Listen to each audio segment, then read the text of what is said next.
Hey guys, tonight we're stepping into the most ingenious gardens humanity has ever floated on water, the chinampas of the Aztec Empire. You're standing at the edge of Lake Texcoco in the early 1500s, watching the sun rise over what will one day become Mexico City. But right now, this is Tenochtitlan, and stretching before you are hundreds of rectangular islands, each one bursting with emerald crops that seem to defy gravity itself. The morning mist clings to willow trees planted along the edges, and you can hear the gentle splash of canoes navigating the narrow channels between these floating farms. The air smells of rich, dark earth mixed with the mineral tang of lake water. This is where an empire learned to feed 250,000 people in a city built on a lake. And the story may solve mysteries you never had an explanation for about how ancient civilizations achieved the impossible. So, before you explore the story with me, please take a moment to help me subscribe to the channel, like and share this video, or maybe leave a comment below. But make sure you do it when you really like what I bring to you. Tell me where you're watching from tonight, whether you're in bed already or perhaps winding down after a long day. Maybe you've got a favourite historical period, or perhaps you just stumbled upon this channel looking for something to help you drift off. Whatever brought you here, I'm glad you're with me. Now, let's keep the lights as soft as possible. Turn on the fan for a gentle sound to help the story feel more emotional, and let's embark on tonight's journey together. You wade into the shallow edges of the lake, your feet sinking into the soft mud below. The water here is only waist deep in many places, which is exactly why the Aztecs, or as they called themselves, the Mexica, chose this spot for their agricultural revolution. You're about to build a chinampa, and it's harder than it looks. First, you mark out a rectangular plot in the water, roughly 30 meters long and 2.5 meters wide. The dimensions aren't random, they're perfectly calculated for one family to manage while maximizing the growing space. You begin by driving wooden stakes into the lake bed, creating a frame. These aren't just any stakes, they're branches from ahuejote trees, a type of willow that the Aztecs discovered has an almost magical property. When you push these cuttings into the wet earth, they don't just sit there like dead wood. Within weeks they sprout roots. Within months they're living trees, their root systems knitting together to form living walls that hold your island together. It's regenerative agriculture before anyone coined the term, and you're watching it happen in real time. Next comes the filling. You paddle your canoe to the deeper parts of the lake where you scoop up mud from the bottom. This isn't just any mud. It's nutrient-rich sediment loaded with decomposed plant matter, fish waste and minerals. You pile it layer by layer between your wooden frame, building up the island inch by inch. Your back aches from the repetitive motion. Scoop, paddle, dump, repeat. After several days, your chinampa rises just above the waterline, but you're not done yet. You add a layer of decaying vegetation, reeds, lake grasses, whatever organic matter you can gather. This creates a spongy base that allows water to seep up from below while also decomposing to release nutrients.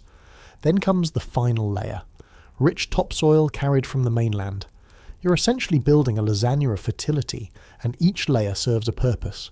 The whole construction is brilliant in its simplicity, yet historians still argue whether the Aztecs invented this technique themselves or adapted it from earlier cultures around the lake. Either way, they perfected it. Within weeks, your chinampa is ready for planting. You space your willow trees every few meters along the edges. As they grow, their roots will anchor the island, preventing erosion and creating a microclimate that protects your crops from wind. The channels between chinampas aren't wasted space either. They're highways. You paddle between them, moving produce to market, transporting tools, visiting neighbouring farmers. Some channels are wide enough for 2 canoes to pass. Others are narrow, intimate waterways where you brush against the hanging branches of someone else's willows. The genius of the chinampa system reveals itself when you plant your first seeds. Because the growing beds are surrounded by water, the roots of your crops never dry out. During the dry season, when mainland farmers watch their fields crack and wither, you simply reach down and splash water onto your plants. The lake is your irrigation system, your highway, your pantry. It's everything. And because the water table is so close, nutrients wick upward through capillary action, feeding your plants from below while you fertilize from above. You plant maize first, the sacred crop, the foundation of existence. But on a chinampa, you don't wait for the rains like mainland farmers do. You plant whenever you want.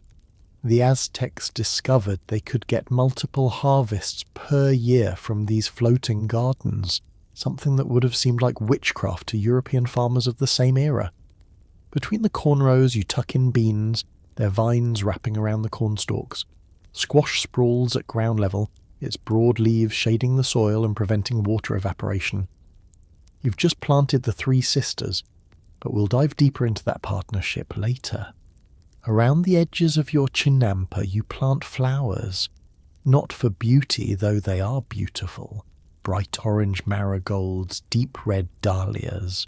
These flowers will go to the temples as offerings, but they also attract pollinators and repel certain pests. Everything serves multiple purposes.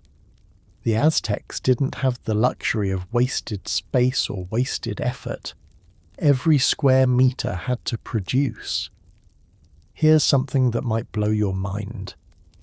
Archaeologists estimate that at the peak of the Aztec Empire, there were roughly 9,000 hectares of chinampas around Tenochtitlan. That's about 22,000 acres of hyperproductive farmland all floating on water.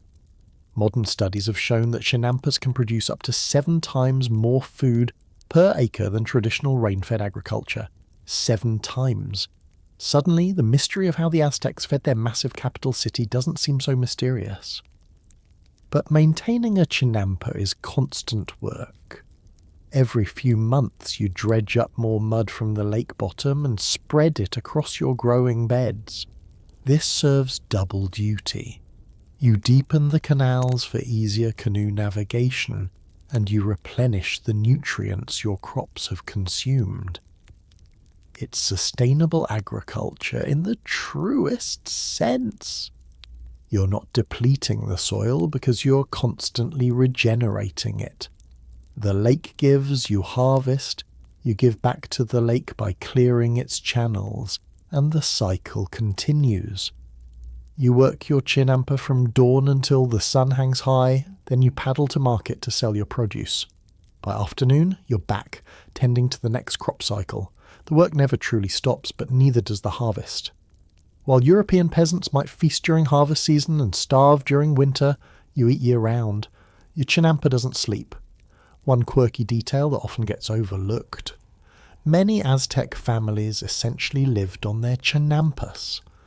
You build a small hut on one end, raised on a platform to stay dry. At night you fall asleep to the gentle lapping of water against your island's edge, the croaking of frogs, the rustle of willow leaves. Your children learn to swim before they learn to walk properly. This is home, floating, fertile, and utterly unlike anywhere else on Earth.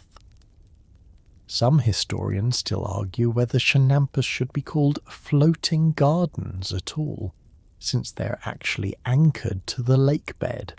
But from a distance, especially during flood season when water levels rise, they do appear to float. The Spanish conquistadors who first saw them were absolutely bewildered. They'd never seen anything like it. In their reports back to Spain, they struggled to describe these impossible gardens, these fields that shouldn't exist. You're kneeling in your chinampa garden, running your fingers through clusters of tiny seeds that shimmer like garnets in the morning light. These are amaranth seeds, and holding them, you're touching one of the most controversial plants in Aztec history.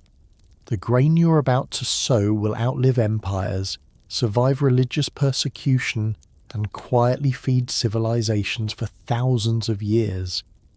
But right now, in the early 16th century, you have no idea that Spanish priests will soon declare these innocent seeds instruments of the devil himself. Amaranth grows tall in your floating garden, sometimes reaching your shoulders, sometimes towering overhead at 6 or 7 feet. The plants are impossibly beautiful, with broad leaves that shift from green to deep burgundy as they mature. But it's the seed heads that take your breath away.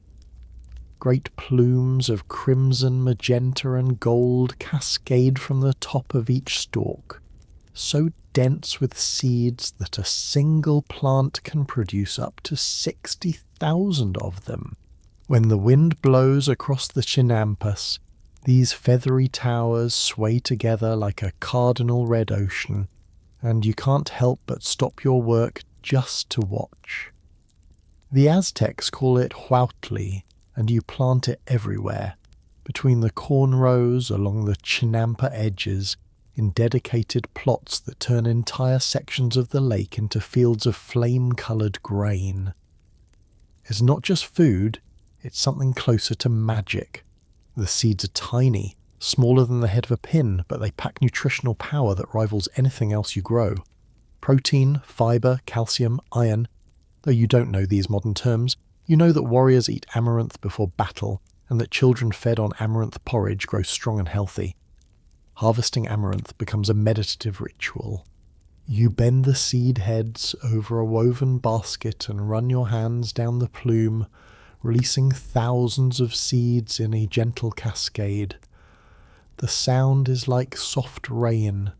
You collect basket after basket, each one representing weeks of sustenance for your family. Some of the harvest you will grind into flour for tamales and flatbreads. Some you'll toast until the seeds pop like tiny popcorn, a snack called alegria that makes children squeal with delight. And some you'll save for the ceremonies. This is where amaranth becomes more than just food. This is where it becomes dangerous, at least in the eyes of the conquistadors who will arrive in just a few years. You mix amaranth flour with honey and human blood, sometimes from ritual sacrifice, sometimes from voluntary bloodletting, and mould the paste into figures of gods. Huitzilopochtli, the god of war and the sun, takes shape in your hands. Tezcatlipoca, the smoking mirror god, emerges from the sticky dough. These are edible idols, and during religious festivals, priests ceremonially break them apart and distribute the pieces to the faithful. You eat your god, and your god becomes part of you. It's communion, Aztec style, and it predates the Christian Eucharist in this hemisphere by more than a millennium. When Spanish priests witness these ceremonies, they're horrified. To them it looks like a demonic parody of their own sacred rites. How dare these pagans create their own communion with blood and grain? The coincidence is too disturbing, the parallels too close. In 1577, Spanish colonial authorities formally ban amaranth cultivation. Growing it becomes a crime punishable by having your hands cut off. Fields are burned, seed stores are destroyed. The Spanish want to erase amaranth from existence, to starve the old gods by destroying their ceremonial grain. But here's the thing about amaranth, it's stubborn. The plant is almost comically resilient. It tolerates drought, poor soil, heat and neglect. While the Spanish authorities hunt for amaranth fields in the valleys, indigenous farmers quietly keep seeds hidden in mountain villages. They plant it in remote plots where colonial inspectors never venture.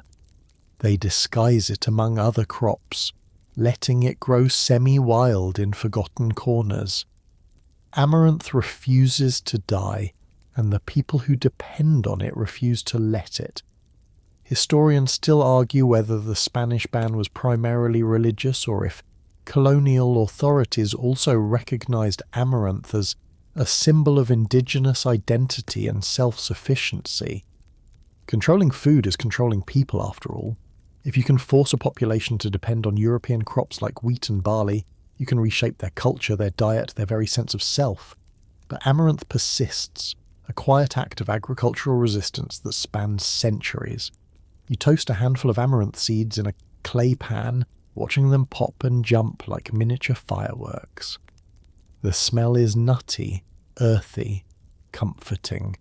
Mixed with honey or agave syrup, these popped seeds become alegría, literally joy in Spanish. A treat that somehow survives the colonial period and remains popular in Mexico today. Street vendors in modern Mexico City still sell alegría bars, often without knowing the full weight of history they're carrying. Each bite is an act of cultural survival. The nutritional profile of amaranth reads like a superfood marketing brochure written by nature itself. The seeds contain all 9 essential amino acids, making it a complete protein, rare for a plant source. It's loaded with lysine, an amino acid that most grains lack. The leaves are edible too, packed with vitamins A and C, calcium and iron. You eat both the greens and the grains, wasting nothing. An amaranth plant is generous in a way that few crops can match. Modern scientists have rediscovered what the Aztecs always knew. NASA has studied amaranth for long-duration space missions because it's so nutritionally dense and easy to grow. The United Nations has promoted it as a crop for fighting malnutrition in developing countries.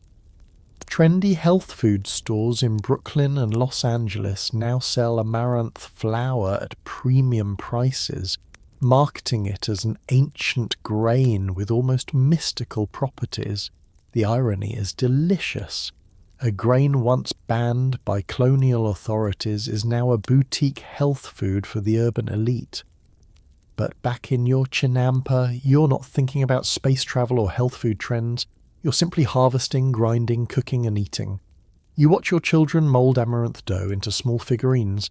Not gods, just animals and shapes that make them giggle. The plant provides, day after day, harvest after harvest. Its deep roots help stabilize your chinampa soil. Its tall stalks provide shade for more delicate crops during the hottest months. Even after you harvest the seeds, you feed the stalks to turkeys and let the leaves decompose back into the garden soil. Here's a quirky detail that often surprises people. Amaranth isn't actually a true grain. Botanically, it's a pseudo-cereal more closely related to beets and spinach than to wheat or rice. But it behaves like a grain, cooks like a grain, and stores like a grain, so for practical purposes, ancient farmers treated it as such. The Aztecs didn't care about botanical classifications. They cared that amaranth filled bellies and pleased gods. The amaranth harvest becomes a community affair.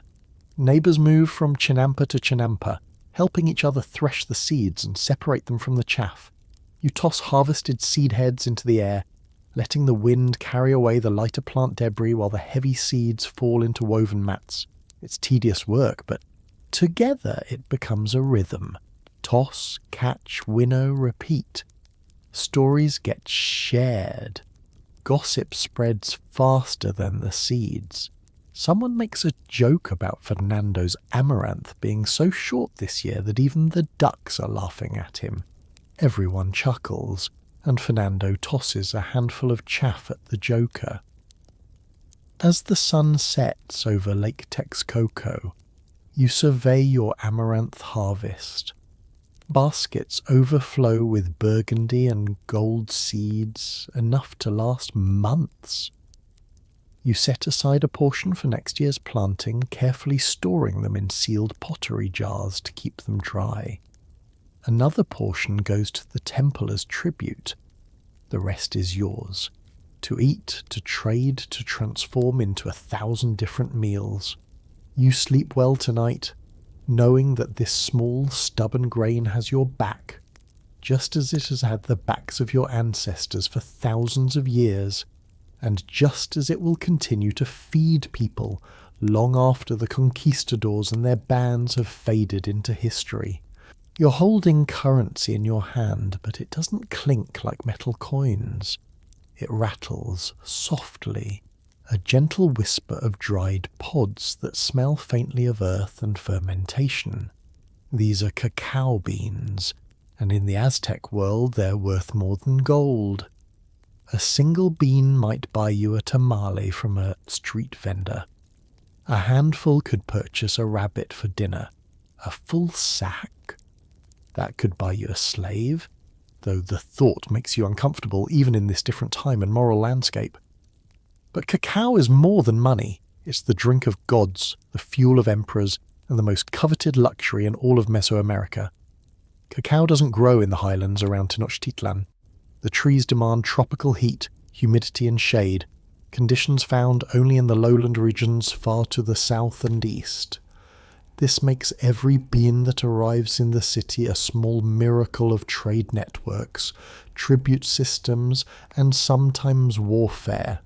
You've never seen a cacao tree in person, but you know they're temperamental, requiring just the right amount of shade from taller trees, just the right soil composition, just the right rainfall. The Mayans and other lowland peoples have perfected their cultivation, and the Aztecs have perfected taking them as tribute. In the great market of Tlatelolco, you watch merchants count out cacao beans with the precision of modern accountants. They sort them by size and quality. The largest, most perfect beans command premium prices. Shriveled or broken beans are worth less but still accepted. Some unscrupulous traders try to pass off counterfeit beans, hollowing out the shells and filling them with mud or avocado pits. The penalty for such fraud is severe, but desperation makes people creative.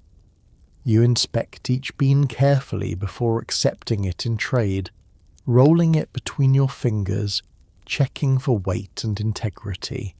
Do you remember the amaranth you harvested yesterday? You trade a small basket of it for exactly 43 cacao beans. You count them twice, savouring the transaction. These beans represent not just future chocolate drinks, but pure economic power. Unlike produce that rots or grain that draws pests, cacao beans store well for months. They're portable, divisible, and universally accepted. They're the closest thing the Aztec world has to a stable currency, though historians still argue whether they functioned more like money or more like a luxury commodity that simply happened to be used in exchanges. Preparing cacao for drinking is an art form that takes years to master. You start by roasting the beans over a low fire, filling your home with a smoky, bitter aroma that's nothing like the chocolate candy bars of the distant future. The roasted beans crack open easily, revealing nibs that you grind on a metate, the same sloping stone tool you use for corn. Your arms burn from the repetitive motion. Push, scrape, push, scrape. The nibs slowly transform into a thick, oily paste. This is chocolate in its purest, most unrefined form, and it's intensely bitter. Next comes the magic. You mix the cacao paste with water, ground chili peppers, vanilla, and sometimes achiote for colour. Sugar doesn't exist in your world yet. That's another plant from another hemisphere. Instead, if you want sweetness, you might add a touch of honey, but most Aztec chocolate drinks are aggressively bitter and spicy. The goal isn't dessert, it's stimulation, ritual, power. You pour the mixture between two vessels held at different heights, creating a frothy foam that the Aztecs prize above all else. The higher you pour, the better the foam, and you've spent years perfecting your technique. The foam is where the magic lives, or so the priests say. Emperor Moctezuma II reportedly consumed 50 cups of chocolate per day, served in golden goblets that were used once and then thrown into the lake. 50 cups. Whether this number is accurate or inflated by Spanish chroniclers eager to emphasize indigenous excess, it reveals how central chocolate was to elite Aztec culture. You're not an emperor, so you drink chocolate sparingly. During festivals, after important business dealings, when hosting honoured guests, each cup is an event, a ceremony, a moment of connection with the divine. The drink hits your tongue with aggressive intensity. Bitter cacao, sharp chili heat, the earthy complexity of vanilla, all swirling together in a liquid that's nothing like the sweet hot chocolate of future centuries. It's challenging, almost confrontational. Your heart rate picks up slightly. The cacao contains caffeine and theobromine, stimulants that sharpen your mind and energize your body. Warriors drink this before battle. Priests drink it before all-night ceremonies. You drink it before important negotiations, feeling your thoughts crystallize and sharpen. Cacao plays a starring role in religious ceremonies. During certain festivals, priests prepare massive quantities of chocolate drink, blessing it with incantations and offerings. Participants consume it as a way of communing with the gods, particularly Quetzalcoatl, the feathered serpent deity who, according to myth, gifted cacao to humanity. The drink connects earth to heaven, human to divine, present to eternal. Taking a sip during a temple ceremony, you feel part of something vast and ancient, a tradition stretching back centuries before your birth and forward into an unknowable future. Here's something that often gets overlooked. Cacao ceremonies weren't always solemn. During some festivals, chocolate drinking becomes almost competitive. Young men try to outdrink each other, consuming cup after cup until they're jittery and buzzing with caffeine. Someone always takes it too far and ends up vomiting behind the temple, to the great amusement of everyone else. Even sacred substances have their lighter moments, and the Aztecs understood that the divine doesn't preclude the ridiculous. The Spanish conquistadors initially find chocolate disgusting. Bernal Diaz del Castillo, a soldier who witnessed the conquest, writes that it seems more like a drink for pigs than for humanity. But Spanish preferences shift once someone thinks to add sugar to the bitter brew. Within a few decades, chocolate becomes fashionable in European courts, and the bitter drink that fueled Aztec emperors transforms into the sweet treat that will eventually become candy bars and hot cocoa mix. The Aztecs would probably find modern chocolate laughably sweet, a corruption of the real thing. You keep your cacao beans in a special ceramic jar, sealed tight against moisture and pests. Every few days you count them, not out of greed but out of practical necessity.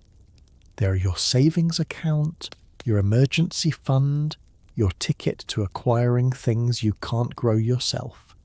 20 beans buy you a turkey. 100 beans could get you a length of high-quality cotton cloth. A few thousand. You could purchase a small plot of land or even marry off a daughter with a respectable dowry. But cacao's value goes beyond economics. At weddings, the bride's family presents cacao to the groom's family as part of the marriage negotiations. At funerals, mourners place cacao beans with the deceased to help fund their journey through the underworld. When babies are born, relatives gift cacao to celebrate. The bean weaves through every major life event, marking transitions and sealing social bonds. It's currency, yes, but it's also culture itself, pressed into small brown pods that smell like earth and possibility. Some historians still argue whether the Aztec economy was truly capitalist in nature or remained fundamentally based on tribute and redistribution. The existence of commodity money like cacao complicates the picture. You can accumulate wealth through trade, but the emperor can also demand cacao as tribute and redistribute it to favoured nobles. It's an economic system that doesn't fit neatly into modern categories, and maybe that's the point. The Aztecs built something uniquely their own. As evening falls, you prepare one precious cup of chocolate to share with your spouse. The ritual is familiar. Roasting, grinding, mixing, pouring, creating that perfect foam. You sit together on woven mats, sipping slowly, feeling the bitter warmth spread through your chest.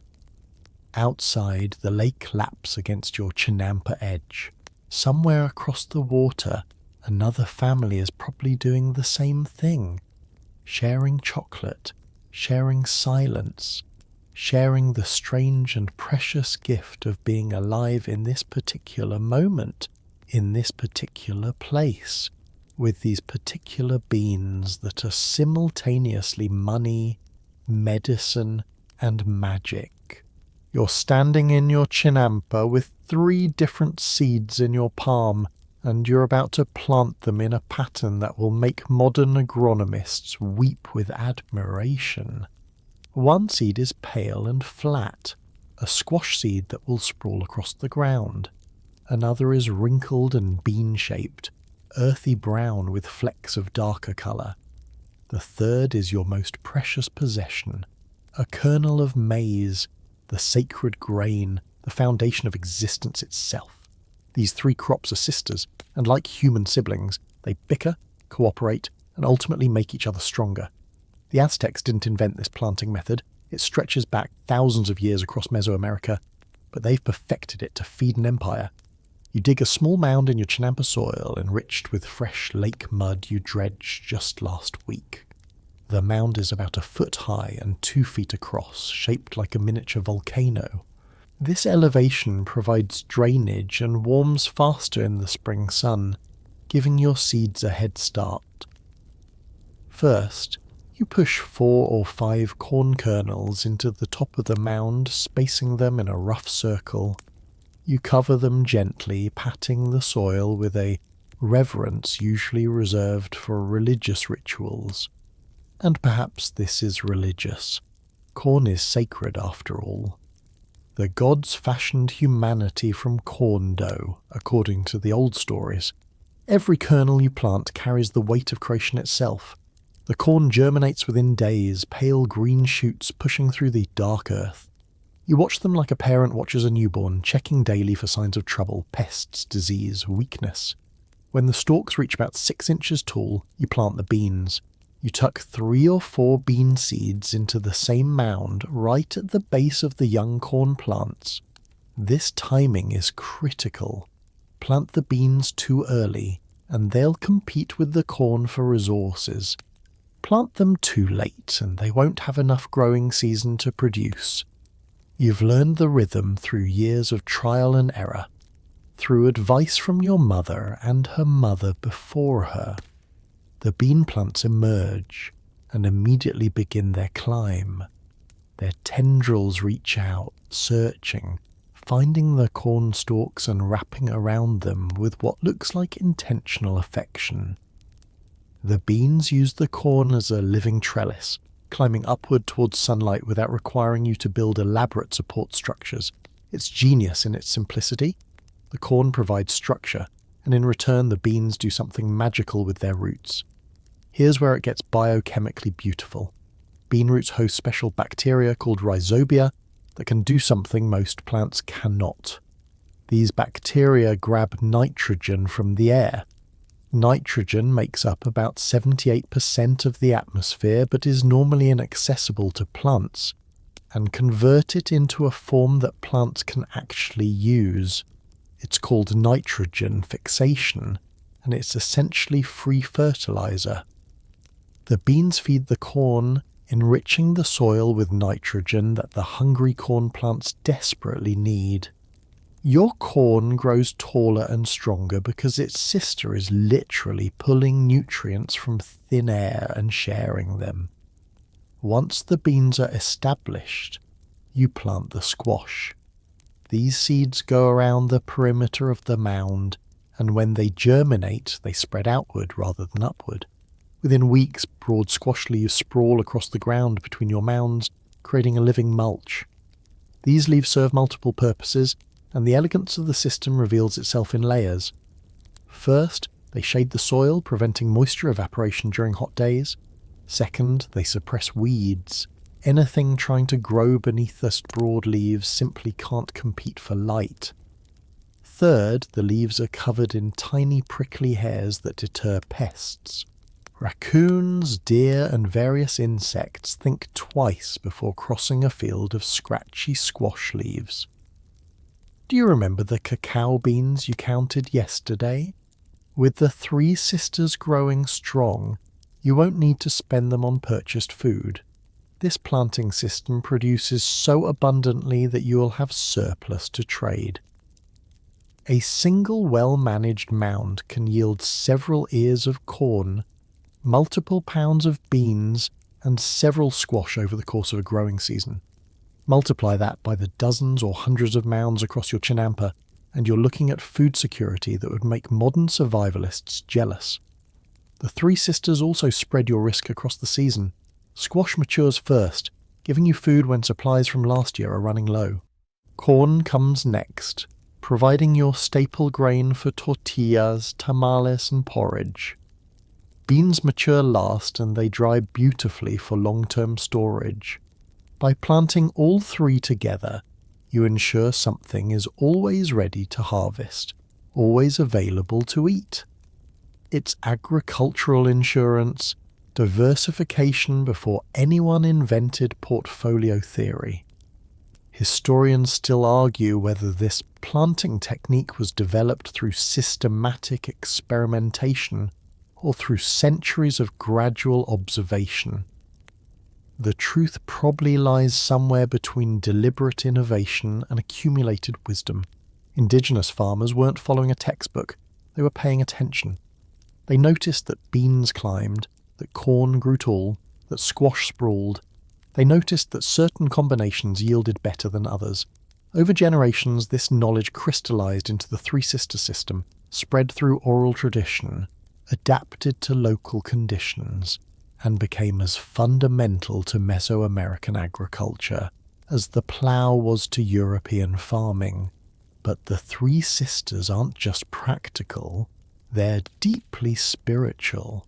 Creation stories across different Mesoamerican cultures speak of these crops as divine gifts, often personified as female deities or ancestral women.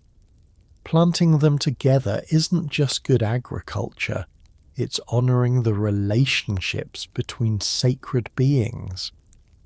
When you arrange corn, beans, and squash in their traditional pattern, you're participating in a ritual that connects you to countless ancestors who did the same. The nutritional synergy matches the agricultural synergy. Corn provides carbohydrates and some protein, but it's deficient in certain amino acids. Beans provide those missing amino acids, creating a complete protein when the two are eaten together. Squash adds vitamins, minerals, and oils. Together, the Three Sisters provide nearly complete nutrition. You could survive surprisingly well on just these three crops, though you'd want to supplement with other foods for variety and micronutrients. The Aztec diet wasn't accidentally healthy, it was the result of thousands of years of fine-tuning. As summer progresses, your Three Sisters mounds transform into miniature ecosystems. The cornstalks reach toward the sky, some growing taller than you. Beans spiral around them in green helixes, their leaves catching sunlight in the spaces between corn leaves. At ground level, squash creates a thick canopy that keeps the soil dark and moist. Bees visit the yellow squash blossoms. Beneficial insects hunt pests among the bean leaves. Birds perch on the cornstalks, scanning for caterpillars. The system is alive in ways that monoculture farming can never achieve. Here's a quirky detail. The Three Sisters technique is so effective that it's been independently developed by various indigenous cultures across the Americas. The Haudenosaunee Iroquois in what's now New York had their version. The Anasazi in the southwest had theirs. The Mississippian cultures had theirs. The basic principle, corn, beans, and squash in symbiotic relationship, appears again and again, suggesting it's not just culturally transmitted knowledge, but an almost inevitable discovery when you have these three crops and enough time to observe how they interact. You harvest the squash first, in late summer, twisting the heavy fruits from their vines. Some you eat fresh, roasted over fire until the flesh becomes sweet and creamy. Others you cut into strips and dry in the sun for winter storage. The squash blossoms, too, are edible. You stuff them with herbs and beans, then steam them in corn husks. Nothing goes to waste.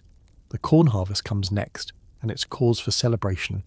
You bend each stalk down and twist the ears free, feeling their weight in your hands. The kernels might be white, yellow, red, blue, or mottled combinations.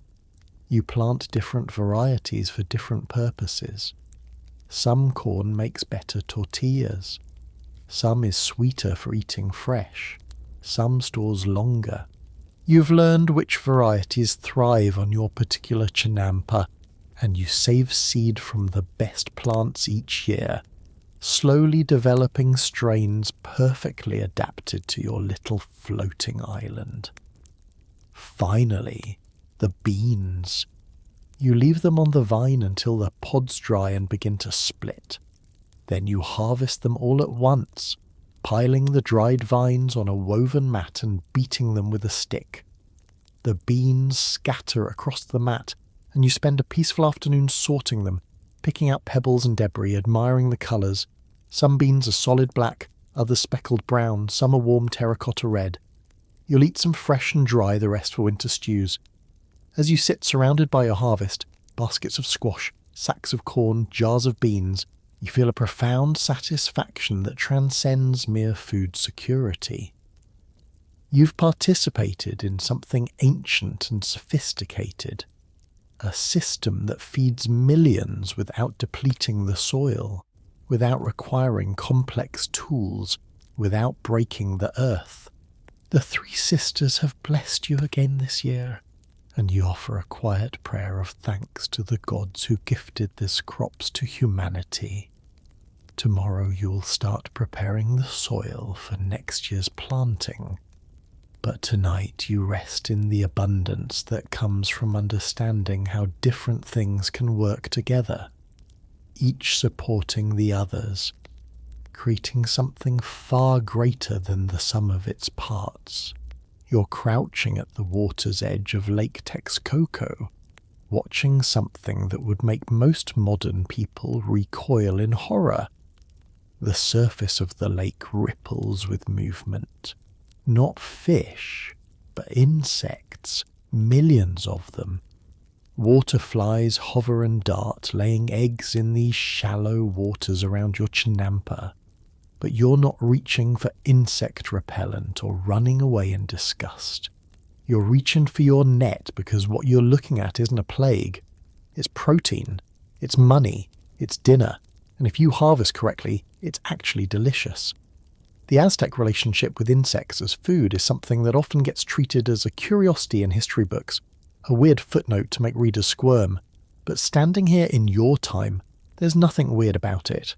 Insects are simply livestock that harvest themselves, require no pasture, need no feeding, and reproduce at rates that would make rabbits jealous. You've eaten chapulines, grasshoppers, since childhood. You've snacked on ahuetle, waterfly eggs, the way future generations will snack on caviar. And you've watched warriors prepare for battle by eating ant larvae, claiming they provide strength and endurance that no other food can match. Let's start with the grasshoppers, because they're everywhere once the rains begin. Chapulines swarm through the agricultural areas in waves, and while they can devastate crops if left unchecked, the Aztecs have turned this pest into a delicacy. You head out to the mainland fields in the early morning when the grasshoppers are still sluggish from the cool night air. They cling to corn stalks and bean plants, too cold to jump effectively. This is when you harvest them. You move quickly, plucking grasshoppers from the plants and dropping them into a bag. The key is to collect them before the sun fully rises and they become active. Once you've gathered several pounds, yes, pounds, you carry them back to your chinampa. The preparation is simple but requires good timing. You toast them alive in a dry clay pan over medium heat, and here's where things get a bit intense. The grasshoppers begin to pop and jump as they heat up, trying to escape. You keep them contained with a lid, shaking the pan occasionally to ensure even toasting. After a few minutes, the jumping stops. The chapulines have turned from green to a beautiful reddish brown, and the smell is nutty and rich like toasted seeds. You season them while they're still hot with salt harvested from the lake, ground chili pepper, and lime juice squeezed from precious limes that only the wealthy can afford regularly. The finished product is crunchy, savoury, with a flavour that's earthy and complex. You eat them by the handful, crunching through the exoskeletons like you're eating crispy chips. The legs get stuck in your teeth sometimes, which is mildly annoying, but the protein and flavour more than compensate. Do you remember the 3 sisters you planted last month? The chapulines you're eating were harvested from those very plants. You're not just controlling pests, you're turning potential crop damage into nutrition. It's a closed-loop system that would make modern sustainable agriculture advocates weep with joy. The grasshoppers eat your plants, you eat the grasshoppers, and everyone comes out ahead except the grasshoppers, but they had a good life eating premium organic corn before their crispy end. Now, for the ahuautla, which requires more patience and specialised equipment. These are the eggs of Axea cattle flies, aquatic insects that breed in the lake by the billions. During peak season, the surface of certain sections of the lake turns dark with egg masses. You wade into the water with bundles of reeds and grasses, arranging them just below the surface. The flies land on these bundles to lay their eggs, coating them in dense layers of tiny white specks that look disturbingly like cottage cheese. After a few days, you retrieve your reed bundles, now heavy with egg masses. You scrape the eggs off carefully into baskets, trying not to lose any. Fresh ahuautla has a delicate flavour, slightly nutty and mineral-rich from the lake water. You can eat it raw if you're brave or very hungry, but most people cook it. You pat the egg masses into small cakes, mixing them with ground corn or beans, then fry them until they're golden and crispy on the outside, creamy on the inside. The Spanish will later call these Mexican caviar, and they're not entirely wrong. The texture is similar, tiny eggs bursting with subtle flavour, though the taste is earthier, less briny than fish roe. Here's something that often surprises people. Ahuautla is incredibly nutritious. Modern analysis shows it's about 60% protein and rich in omega fatty acids. The Aztecs didn't know about omega-3s, but they knew that pregnant women who ate ahuautla had healthier babies, that children who ate it grew stronger, that elderly people maintained their vigour longer. The empirical evidence was clear across generations, even without microscopes or nutritional science. Then there are the Eskimos, and this is where things get really interesting. These are ant larvae, specifically the larvae of Limetopium ants that nest in the roots of agave plants. Harvesting them is genuinely dangerous. You travel to the dry lands where agave grows, and you dig carefully around the plant roots until you find the ant colonies. The adult ants are aggressive, with painful bites that raise welts on your skin. They swarm out to defend their larvae, and you work quickly, scooping out the pale rice-sized grubs while trying not to get bitten too many times. The pain is worth it. Escamolas have a delicate, buttery flavour with a texture like soft cottage cheese. You saute them gently with epizota, a pungent herb that grows wild, and wrap them in fresh corn tortillas. Warriors eat escamoles before important battles, claiming they provide sustained energy and mental clarity. Whether this is physiological or psychological doesn't really matter. The belief itself provides power, and the protein certainly doesn't hurt. The larvae are nearly pure protein and fat, concentrated nutrition packaged in tiny white parcels. Historians still argue whether insect consumption in Aztec society was primarily a necessity for populations facing protein scarcity or a genuine culinary preference. The answer is probably both. Yes, the Aztecs faced challenges feeding a massive urban population in an environment where large domesticated animals were limited to turkeys and dogs. But also, yes, they genuinely enjoyed eating insects. The two aren't mutually exclusive. You can need something and like it at the same time. There's also jumelas, stink bugs that you collect from the mountains during certain seasons. They have a strong, distinctive flavour, medicinal, almost minty, with a chemical intensity that some people love and others find overwhelming. You eat them alive sometimes, crunching through them and tasting the burst of flavour, or you grind them into salsas, where their intense taste mellows into something earthy and complex. Your grandmother swears that jumelas cure stomach ailments, and who are you to argue with a woman who's lived 80 years eating stink bugs? The variety of edible insects available across the Aztec Empire is staggering. There are over 200 documented species that various Mesoamerican cultures consumed.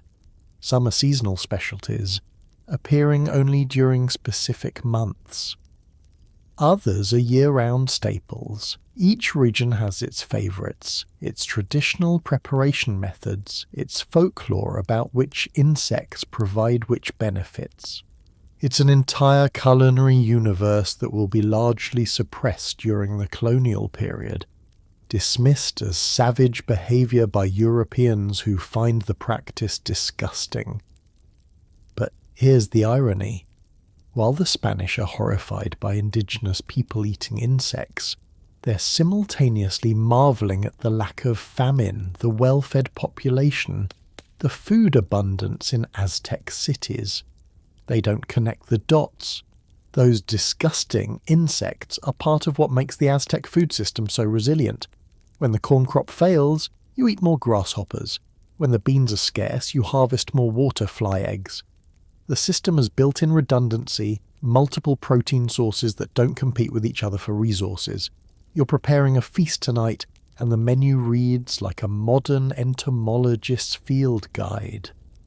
Toasted chapulines with chili and lime, ahuatle cakes with a side of steamed greens, escamoles sautéed with herbs, served in warm tortillas. Your guests arrive and dig in enthusiastically, crunching and savouring, comparing this year's grasshopper harvest to last year's, debating whether the waterfly eggs are better from the north side of the lake or the south side. Someone makes a joke about your escamoles being so good they must have been harvested from the most aggressive ants in the empire. Everyone laughs, and you serve another round. As the evening winds down and your guests drift away into the night, you sit with a handful of leftover chapulines, eating them slowly and thinking about protein. The Aztecs will never develop the massive pastoral systems of Europe, the vast herds of cattle and sheep. But they don't need to. They've figured out how to harvest protein from the environment with minimal input and maximum efficiency. The insects do all the work, growing, reproducing, concentrating nutrients, and you simply collect the results. It's elegant, it's sustainable, and sitting here under the stars, crunching your way through the last few grasshoppers, you can't imagine eating any other way. You're crying.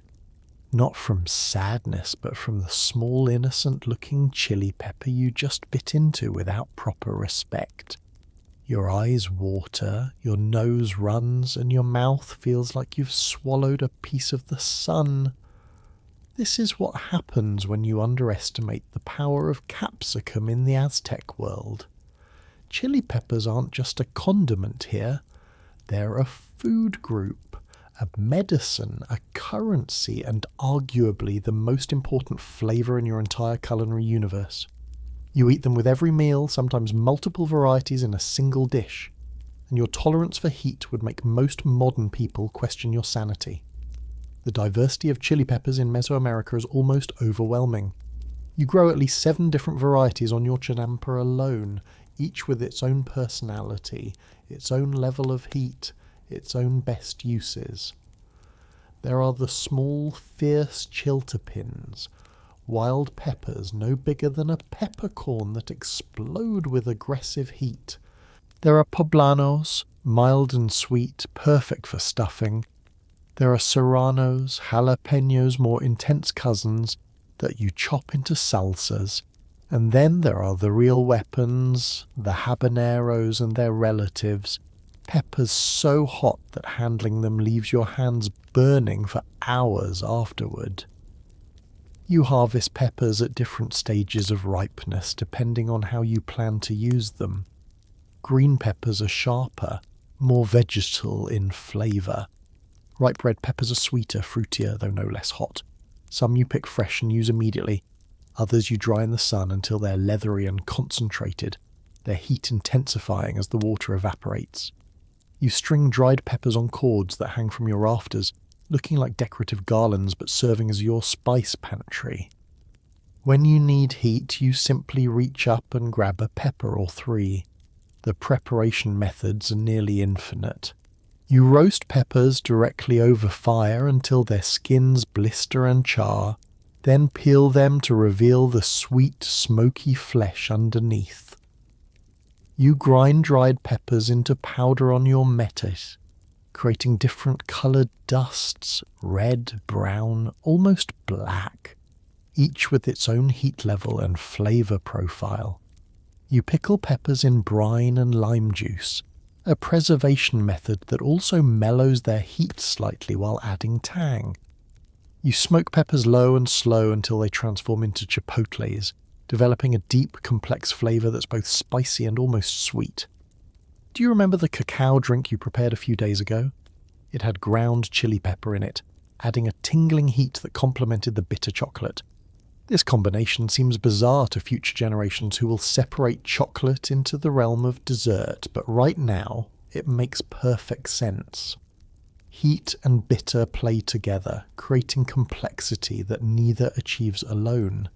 The capsaicin in the peppers also triggers endorphin release, giving you a mild natural high that adds to the ceremonial nature of drinking chocolate. But chilies aren't just about heat and flavour, they're medicine. When someone in your household develops a cold, you prepare a broth so spicy it clears sinuses with its steam alone.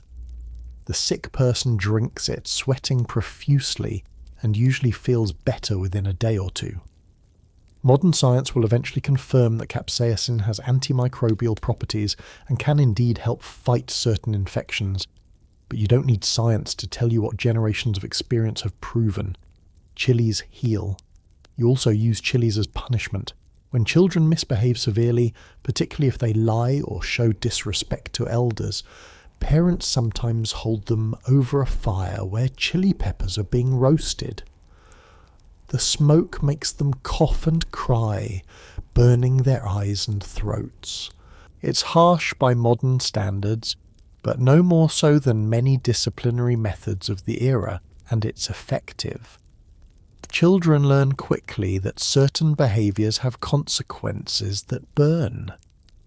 You remember your own experience with chili smoke punishment as a child, and even now, decades later, the memory makes you cough sympathetically. The varieties of peppers have names that describe their characteristics. Chilhuacle means old chili and refers to dried peppers with deep, complex flavours. Poblano means from Puebla, though you don't call them that yet, that name comes later. Chile de árbol, tree chili, grows on bushes that become almost woody with age. Each name tells a story. encodes knowledge about where the pepper grows, how it's used, what makes it special. Historians still argue whether the Aztecs actively bred chilies to increase their heat, or whether they simply selected and cultivated the hottest wild varieties. The truth is probably somewhere in between. You save seeds from your hottest plants each year, and over time your chinampas peppers have become legendarily fierce. Neighbours joke that your salsa could be weaponized, and honestly they're not entirely wrong. Warriors heading to battle sometimes carry dried chilies to throw in their enemies' faces, the original pepper spray effective and terrifying. There's an entire social etiquette around chili consumption. When you offer food to guests, you never assume their heat tolerance. You provide mild dishes alongside spicy ones, letting people choose their own adventure. But there's also a subtle pride in being able to handle serious heat. Young men sometimes engage in informal competitions, seeing who can eat the hottest peppers without crying or reaching for water.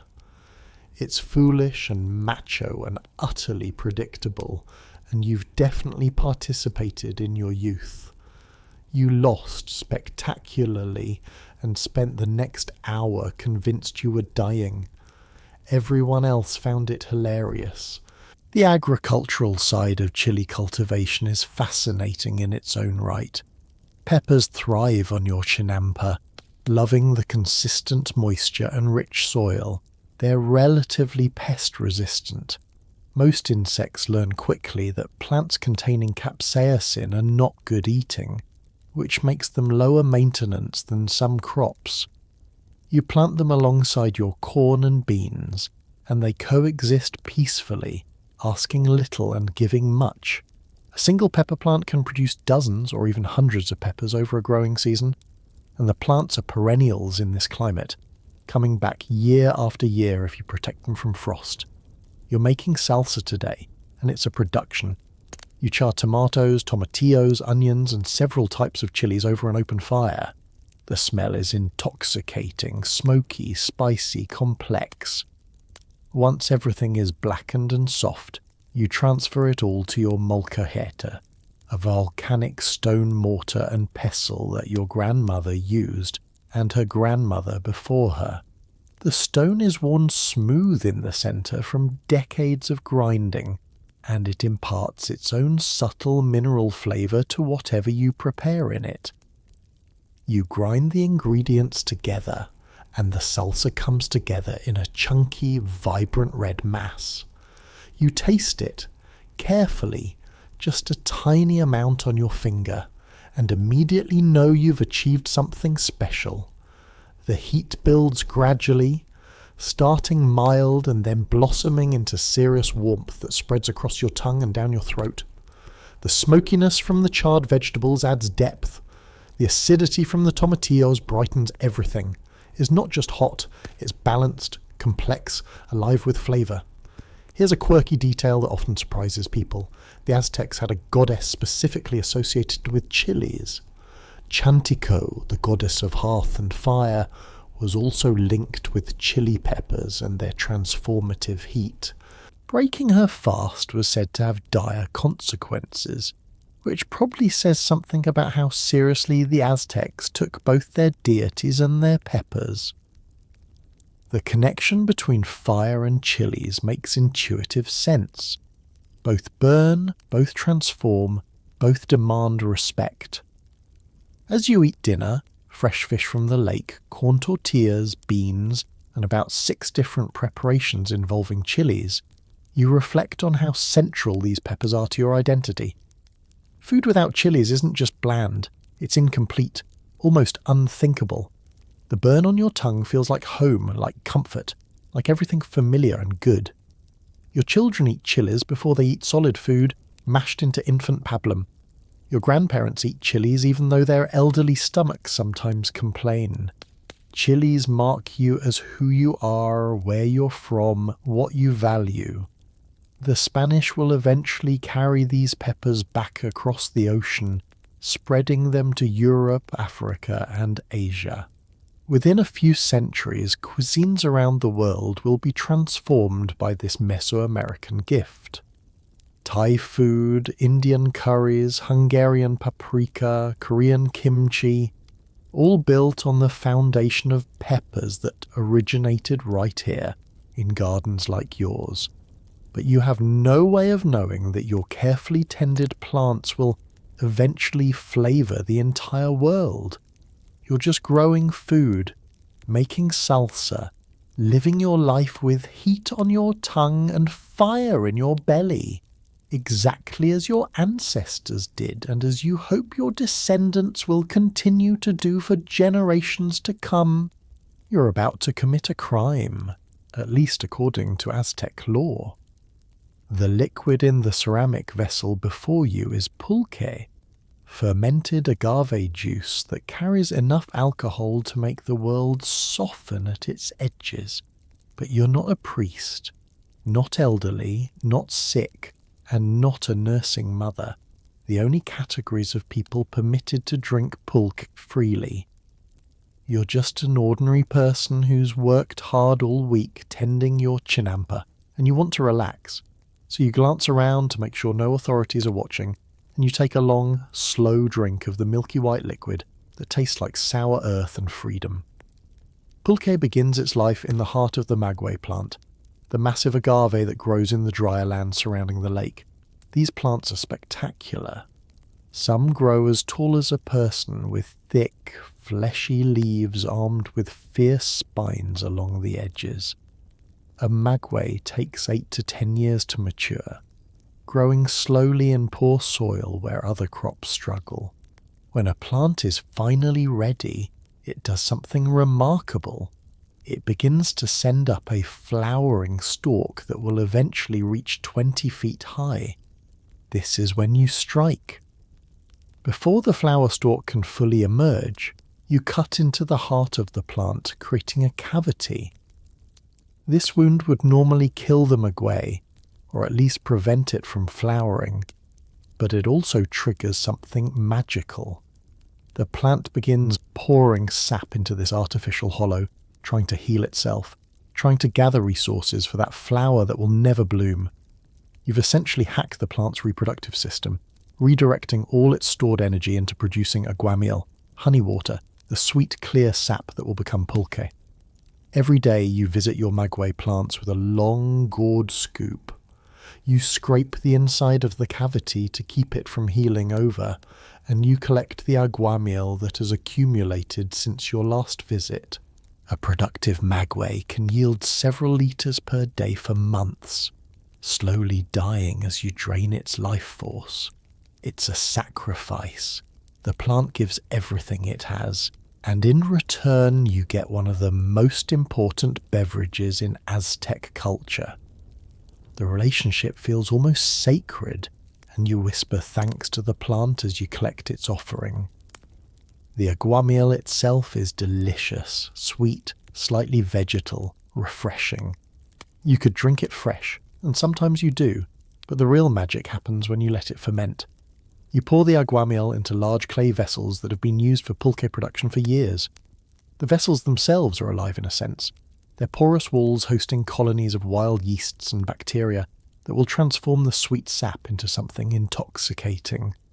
The fermentation happens quickly in the warm climate. Within a day or two, the aguamiel begins to bubble and foam, filling your home with a smell that's both enticing and slightly funky. Yeasty, sour, earthy. The liquid turns cloudy, milky white, and develops a viscous, almost slimy texture that puts some people off. But you know that this sliminess is part of pulque's charm, evidence of the living cultures transforming simple plant sap into something far more interesting. Do you remember the amaranth you harvested weeks ago? You mix some of it into your pulque sometimes, adding nutrients and body to the drink. Other times you flavour pulque with fruits or herbs, pineapple, strawberries, celery, even chili peppers for those who want their buzz with a burn. These flavoured pulques won't become officially popular until much later, but you're experimenting, playing with combinations that make your friends come back for more. The alcohol content of pulque hovers around 4 to 6%, similar to beer, stronger than most modern hard seltzers but weaker than wine. It's enough to produce a pleasant buzz after a cup or two, enough to make music sound better and conversation flow more easily, but not so strong that you lose yourself entirely. Unless, of course, you drink too much, which is where the legal complications arise. Public drunkenness in Aztec society is a serious offence. If you're caught stumbling down drunk in public and you're under 60 years old, the penalties are severe.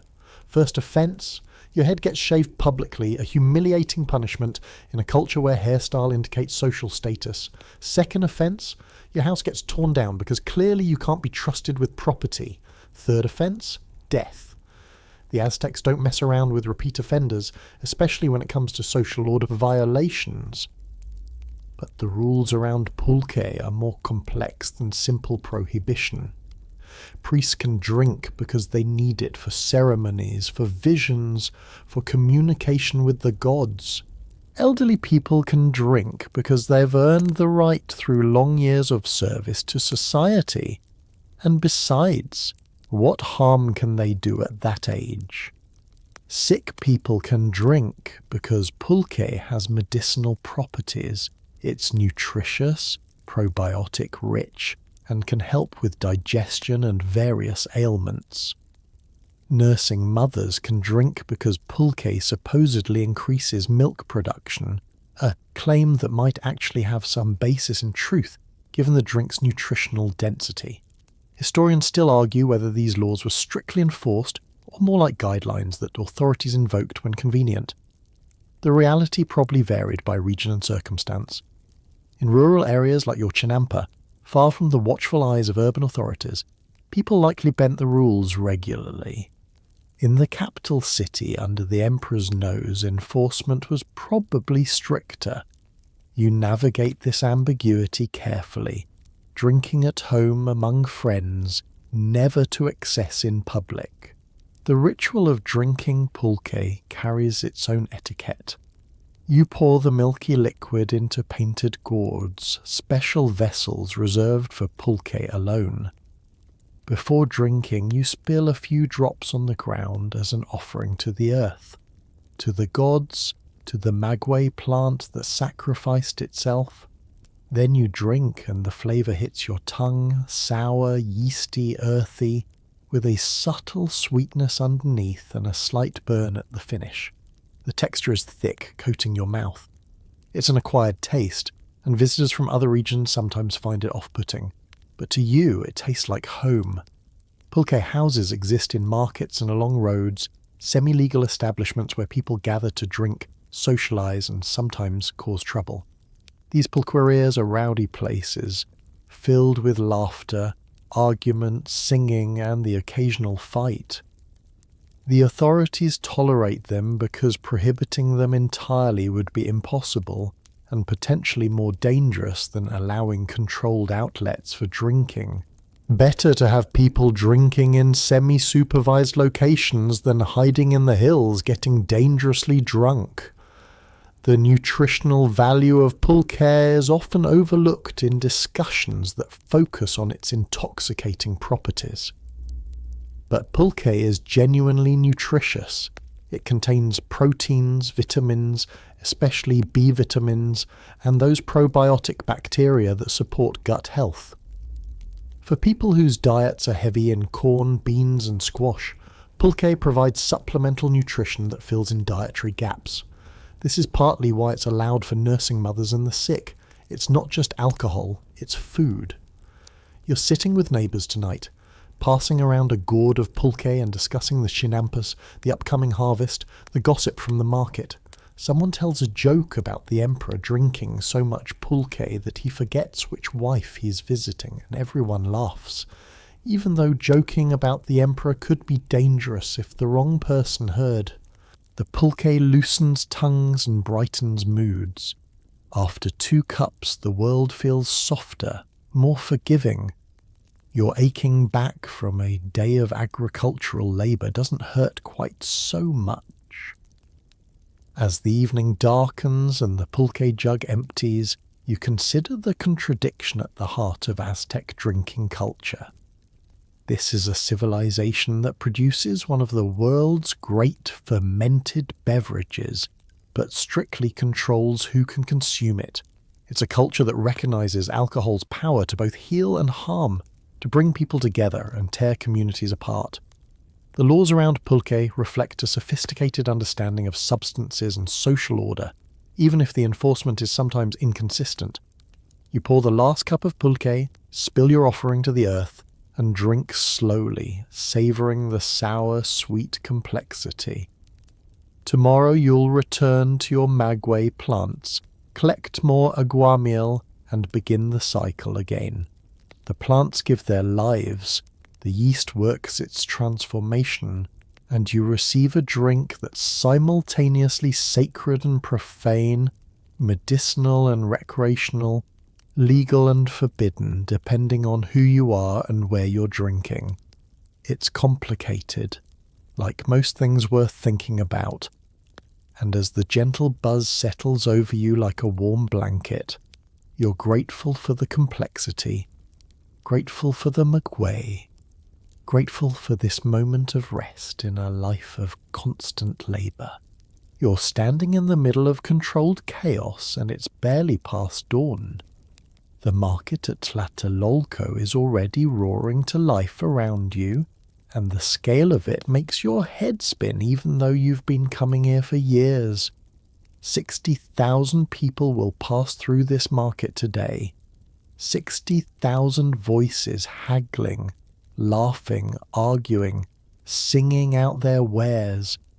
The Spanish conquistador Bernal Diaz del Castillo will later write that this market is larger than anything in Europe, larger even than the great markets of Constantinople and Rome, and standing here in the press of humanity, you believe it. The market sprawls across a massive plaza that could fit several football fields, though of course you have no concept of football. It's organised with a precision that seems impossible given the apparent chaos. Every type of merchandise has its designated area, and you navigate by memory and scent. The textile section smells of cotton and dye. The food area overwhelms with competing aromas. Roasting meat, fresh tortillas, chili peppers, herbs you can't quite identify. The pottery section echoes with the clink of ceramic against ceramic. You know exactly where you're going. The produce section, where you'll sell the surplus from your chinampa. You've loaded your canoe with fresh vegetables, tomatoes still warm from yesterday's sun, squash heavy enough to make your arms ache, greens that will wilt if you don't sell them soon. You paddled here in the pre-dawn darkness, joining a flotilla of other farmers bringing goods to market. The canals leading to Tlatelolco become highways during market days, so crowded you could almost walk from boat to boat without getting wet. Now you've beached your canoe and carried your goods to your usual spot, a patch of ground you've claimed through years of arriving early and defending your territory with polite but firm insistence. You arrange your produce in neat piles, making everything look abundant and appealing. Presentation matters. Buyers want to see beauty, freshness, vitality. You stack tomatoes in pyramids that catch the light. You fan out greens to show their size and colour. You polish squash until they gleam. Around you, other vendors are doing the same, creating a visual feast that's almost as impressive as the actual food. The first buyers arrive as the sun clears the horizon, professional traders who will purchase in bulk and transport goods to smaller markets throughout the empire. They move quickly, assessing quality with practiced eyes, making offers in cacao beans or small copper axe blades that serve as another form of currency. You negotiate the price of your tomatoes, starting high, expecting the buyer to counter low and eventually meeting somewhere in the middle. It's a dance you both know well, almost theatrical in its predictability, but satisfying when you reach an agreement. Do you remember the pulque you drank last night? There's a section of the market dedicated entirely to beverages, and yes, pulque vendors operate there despite the legal restrictions. The authorities allow it because trying to suppress pulque sales in a market this size would be like trying to stop the rain. Better to keep it in the open where they can monitor it. You make a mental note to stop by later, perhaps purchase a cup to wash the dust from your throat. The textile section draws you in even though you didn't come to buy cloth. You can't help yourself. The colours are too beautiful to ignore. Vendors display cotton fabrics dyed in every hue imaginable. Deep indigo blues that seem to hold the night sky. Brilliant reds from cochineal insects, each bolt of cloth representing thousands of tiny bugs crushed to release their crimson dye. Yellows from marigold flowers, purples from sea snails, greens from mixing blue and yellow. Some fabrics feature complex geometric patterns, others show stylized animals or gods. The weaving is so fine that you can barely see individual threads. The feather workers have their own section, and it's here that you witness true artistry. Craftsmen create elaborate pieces using feathers from tropical birds, scarlet macaws, resplendent quetzals, hummingbirds, parrots. A single headdress might contain thousands of feathers, each one carefully selected for colour and size, attached to a backing with plant-based adhesives. These pieces aren't just decorative, they're expressions of status, wealth, and connection to the divine. Only nobles can afford the finest featherwork, but even common people can purchase simpler pieces, a few bright feathers to attach to a cloak or headband. The food section is where you linger longest because this is your world, your expertise. Vendors sell every ingredient you can imagine and some you can't. There are at least 40 different types of tamales. Some stuffed with beans, others with meat. Some sweet with honey and dried fruit. Others spicy enough to make your eyes water. Women pat tortillas by hand, the rhythmic slapping of dough a constant percussion underlying the market noise. Someone is roasting locusts with chili and lime, and the smell makes your stomach growl despite having eaten breakfast. The meat vendors have their section, and it's smaller than you might expect because the Aztecs don't have large domesticated animals for meat production. There are turkeys, both domestic and wild. There are ducks and other water birds from the lake. There are dogs, specially bred for eating, though this makes modern readers uncomfortable to contemplate. There's venison from deer, rabbit, and occasional exotic meats from the jungle regions. Peccary, armadillo, iguana. Fish vendors sell fresh catches from the lake. Whitefish, tadpoles in season, and during certain times the waterfly eggs you know as ahuautl. Historians still argue whether the market at Tlatelolco was truly the largest in the pre-Columbian Americas, or whether accounts were exaggerated by Spanish chroniclers who wanted to emphasize the wealth they were conquering. Modern archaeological work suggests the chroniclers weren't exaggerating by much. The market plaza was genuinely massive, and the volume of trade genuinely impressive. This wasn't a primitive economy. This was sophisticated commerce operating at scale. The pottery section offers vessels for every purpose. There are basic cooking pots, storage jars, serving dishes, ritual vessels painted with religious imagery. Some pottery is plain and utilitarian, meant for daily use and sold cheap. Other pieces are works of art. Thin-walled bowls painted with intricate designs, polished to a shine, priced in hundreds of cacao beans.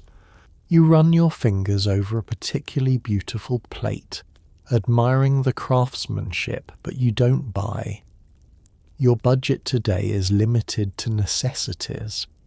Market judges patrol the aisles, maintaining order and settling disputes.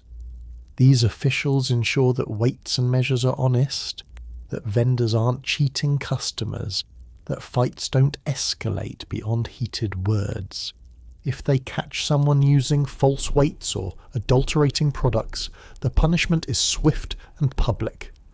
You've seen dishonest traders have their goods confiscated and destroyed right in the market plaza, a warning to everyone else to conduct business honestly.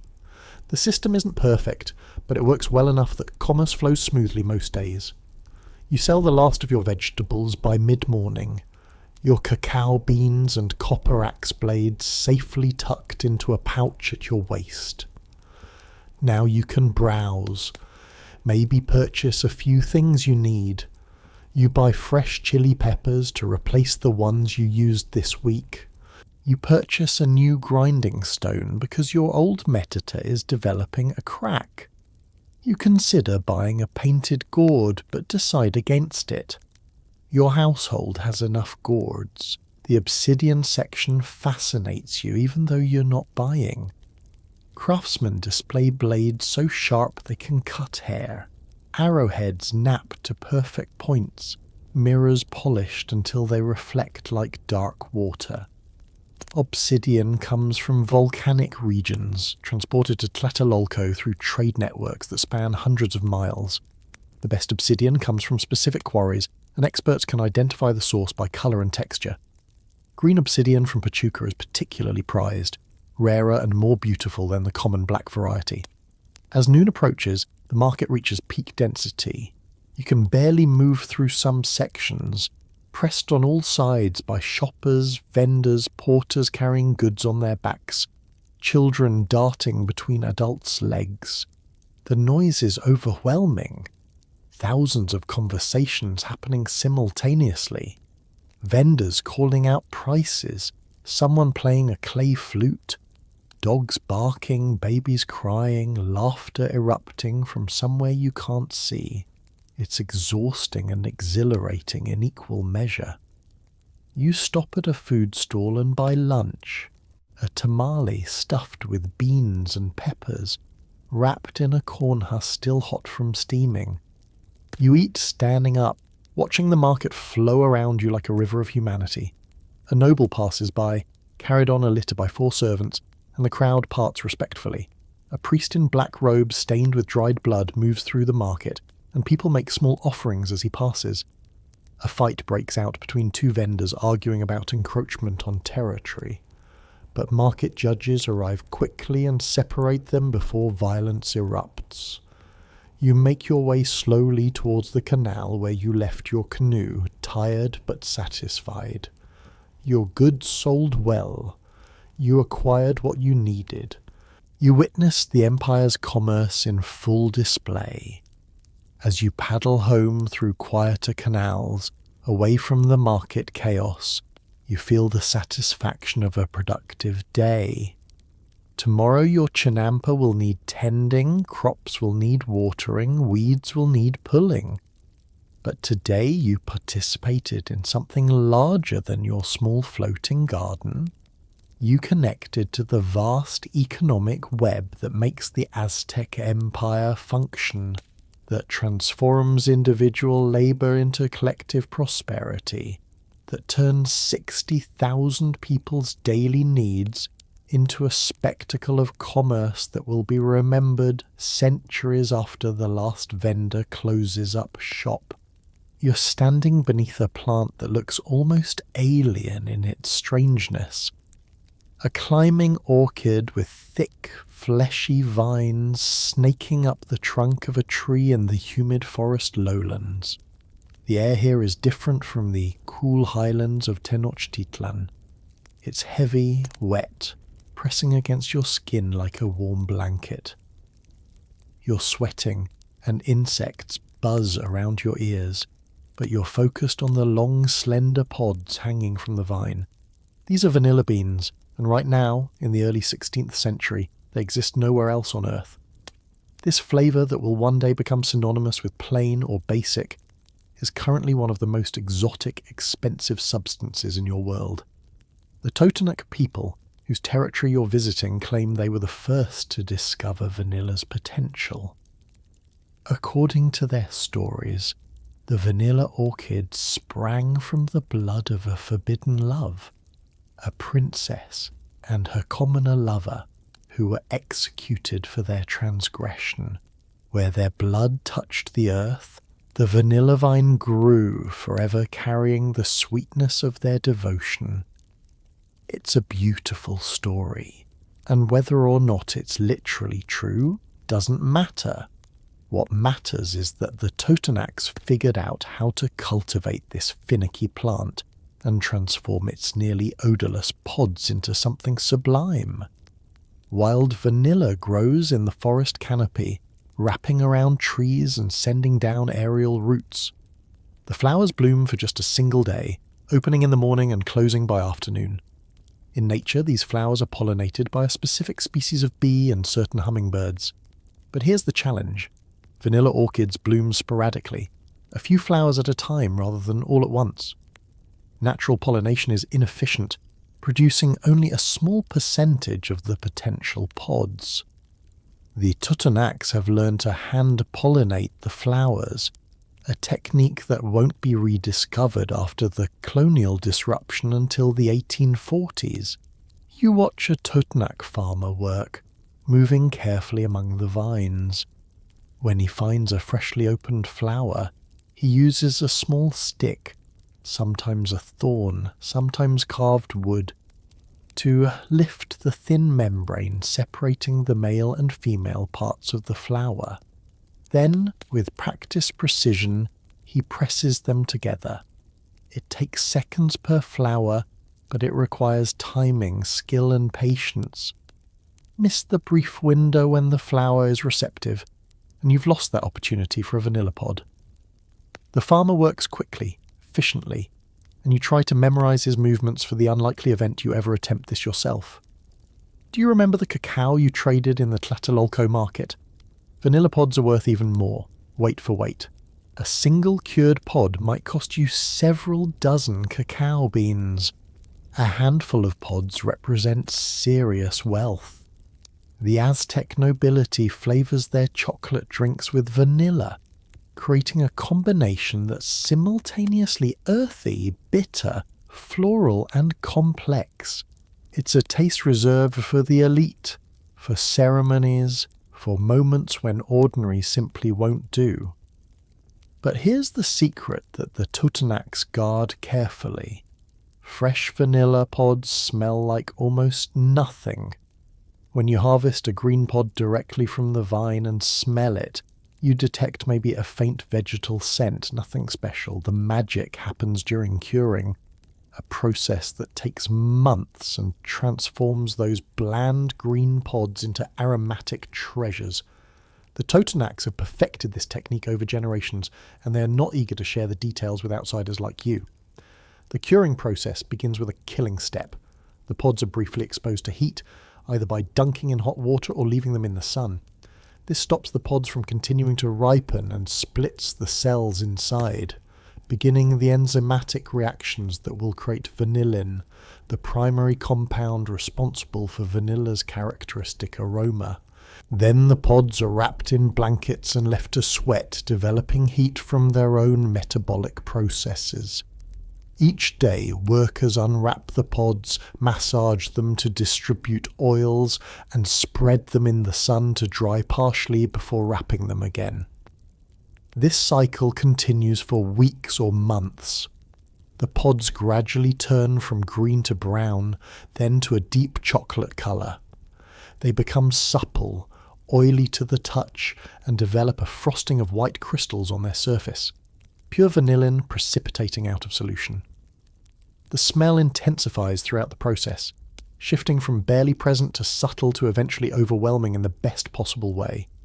Properly cured vanilla pods smell sweet, floral, creamy, with hints of spice and wood, and something almost intoxicating that's hard to describe but impossible to forget. You're holding a finished vanilla pod now, and the complexity astounds you.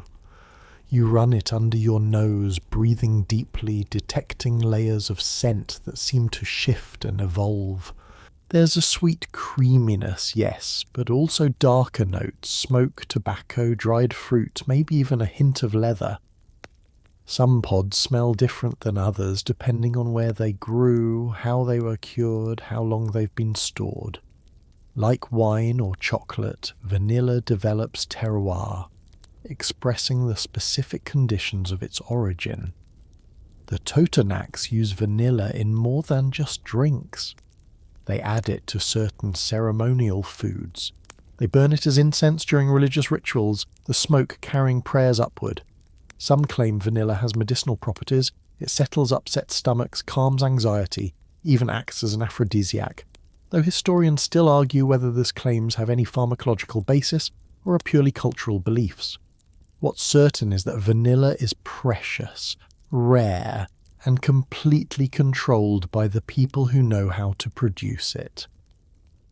When the Spanish arrive and eventually conquer this region, they'll immediately recognize vanilla's commercial potential. They'll try to establish vanilla cultivation elsewhere, in the Philippines, in the Caribbean, in various tropical colonies. But for 3 centuries these attempts will fail spectacularly. The vanilla simply won't produce pods outside Mexico. Why? Because the pollinators don't exist elsewhere. Without the specific bees and hummingbirds native to Mesoamerica, vanilla flowers bloom and fade unpollinated. It isn't until 1841 that a 12-year-old enslaved boy named Edmond Albius, on the island of Reunion, figures out the hand pollination technique, breaking Mexico's vanilla monopoly and spreading vanilla cultivation worldwide. But right now, standing in this humid forest with a Totonac farmer, you have no knowledge of this future. You're simply trying to acquire some vanilla pods to take back to Tenochtitlan, where you can trade them for impressive profit, or perhaps save them to flavour special batches of chocolate for important occasions. You negotiate carefully, offering cacao beans, fine textiles, and a copper axe blade. The farmer considers your offer, knowing he has the superior bargaining position. Vanilla is rare. You want it. He can afford to wait for a better price. Eventually you reach an agreement, and the farmer hands over a small bundle of cured vanilla pods, wrapped carefully in cloth. You tuck them into your travel bag like the treasures they are.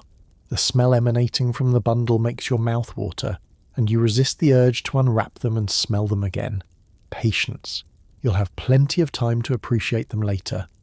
Here's a quirky detail that often surprises people.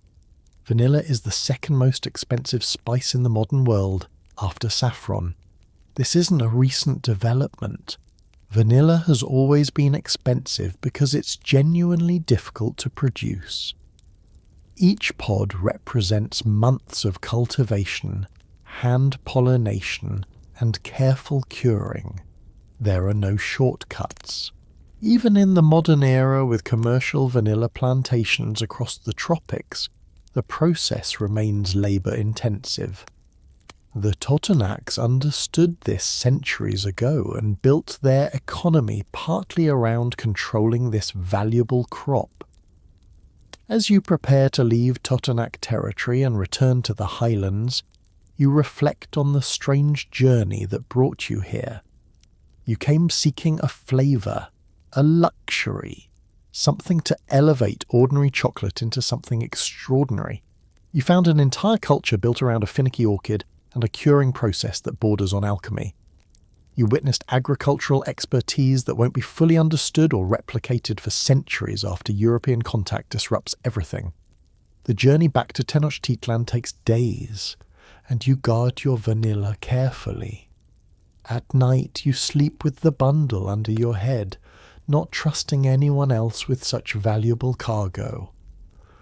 When you finally arrive home and open your bundle to show your family, the smell fills your dwelling. Your children's eyes widen. Your spouse nods approval. You made a good trade. You scrape the tiny seeds from inside one pod into a fresh batch of chocolate, watching the black specks swirl through the dark liquid. The vanilla transforms the drink, adding complexity and sweetness without actual sugar, rounding out the bitter edges and creating something far greater than the sum of its parts. You pour the chocolate with extra care, creating that perfect foam, and you serve it to your family with the pride of someone who travelled far, traded wisely, and brought home something genuinely special. As you sip the vanilla-scented chocolate, you think about the Totonac farmer and his patient work pollinating flowers, curing pods, guarding secrets. You think about the orchid vines climbing towards the forest canopy, blooming briefly, producing sparingly. You think about how something so particular, so geographically specific, so dependent on knowledge and skill can become so valuable. The vanilla on your tongue tastes like distance, expertise, and luxury all mixed together. And for this moment at least you feel wealthy beyond measure. You're holding a fruit that doesn't look like much, slightly lumpy, varying in colour from green to yellow to bright red, about the size of your fist. But this humble tomato, which will one day be called a tomato, is about to change world cuisine in ways you cannot possibly imagine. Right now, in your chinampa garden, tomatoes are just another crop. Useful and tasty, but not particularly special. You grow several varieties because different types serve different purposes. Some are better for salsas, others for sauces, some sweet enough to eat raw, others aggressively acidic and best cooked. The wild ancestors of your tomatoes still grow in scattered locations throughout Mesoamerica, producing fruits barely larger than berries, but through generations of selection and cultivation, Aztec farmers have transformed these tiny fruits into something far more substantial. The process happened gradually, so slowly that no one can point to a specific moment when wild became domesticated. Someone noticed a plant with slightly larger fruits and saved its seeds. Someone else preferred sweeter tomatoes and propagated those. Over centuries, these preferences accumulated into the diverse varieties you now plant each season. Your tomato plants sprawl across sections of your chinampa, staked upright or allowed to vine along the ground depending on variety. The plants smell distinctive, sharp, green, almost medicinal when you brush against their leaves. That smell comes from alkaloids the plant produces as pest defense, compounds that make most insects think twice before taking a bite. You're essentially immune to the smell now, but visitors to your garden often comment on it, wrinkling their noses at the pungent vegetation. Do you remember the chili peppers you harvested last week? Tomatoes and chilies are partners in almost every meal you prepare. The combination is so fundamental to your cuisine that you barely think about it. Roasted tomatoes and chilies ground into salsa, fresh tomatoes chopped with chilies for a quick condiment, tomatoes simmered with chilies into thick sauces. The acidity of tomatoes balances the heat of chilies. The sweetness of ripe tomatoes tempers the aggressive bite of hot peppers. Together, they create the foundational flavour profile of your entire culinary tradition. Harvesting tomatoes requires judgment. Pick them too early and they're hard and bland. Wait too long and they split or fall to the ground where they rot or get eaten by insects. You check your plants daily during peak season, feeling each fruit gently, assessing ripeness by colour and give. The perfect tomato yields slightly to pressure but still holds its shape.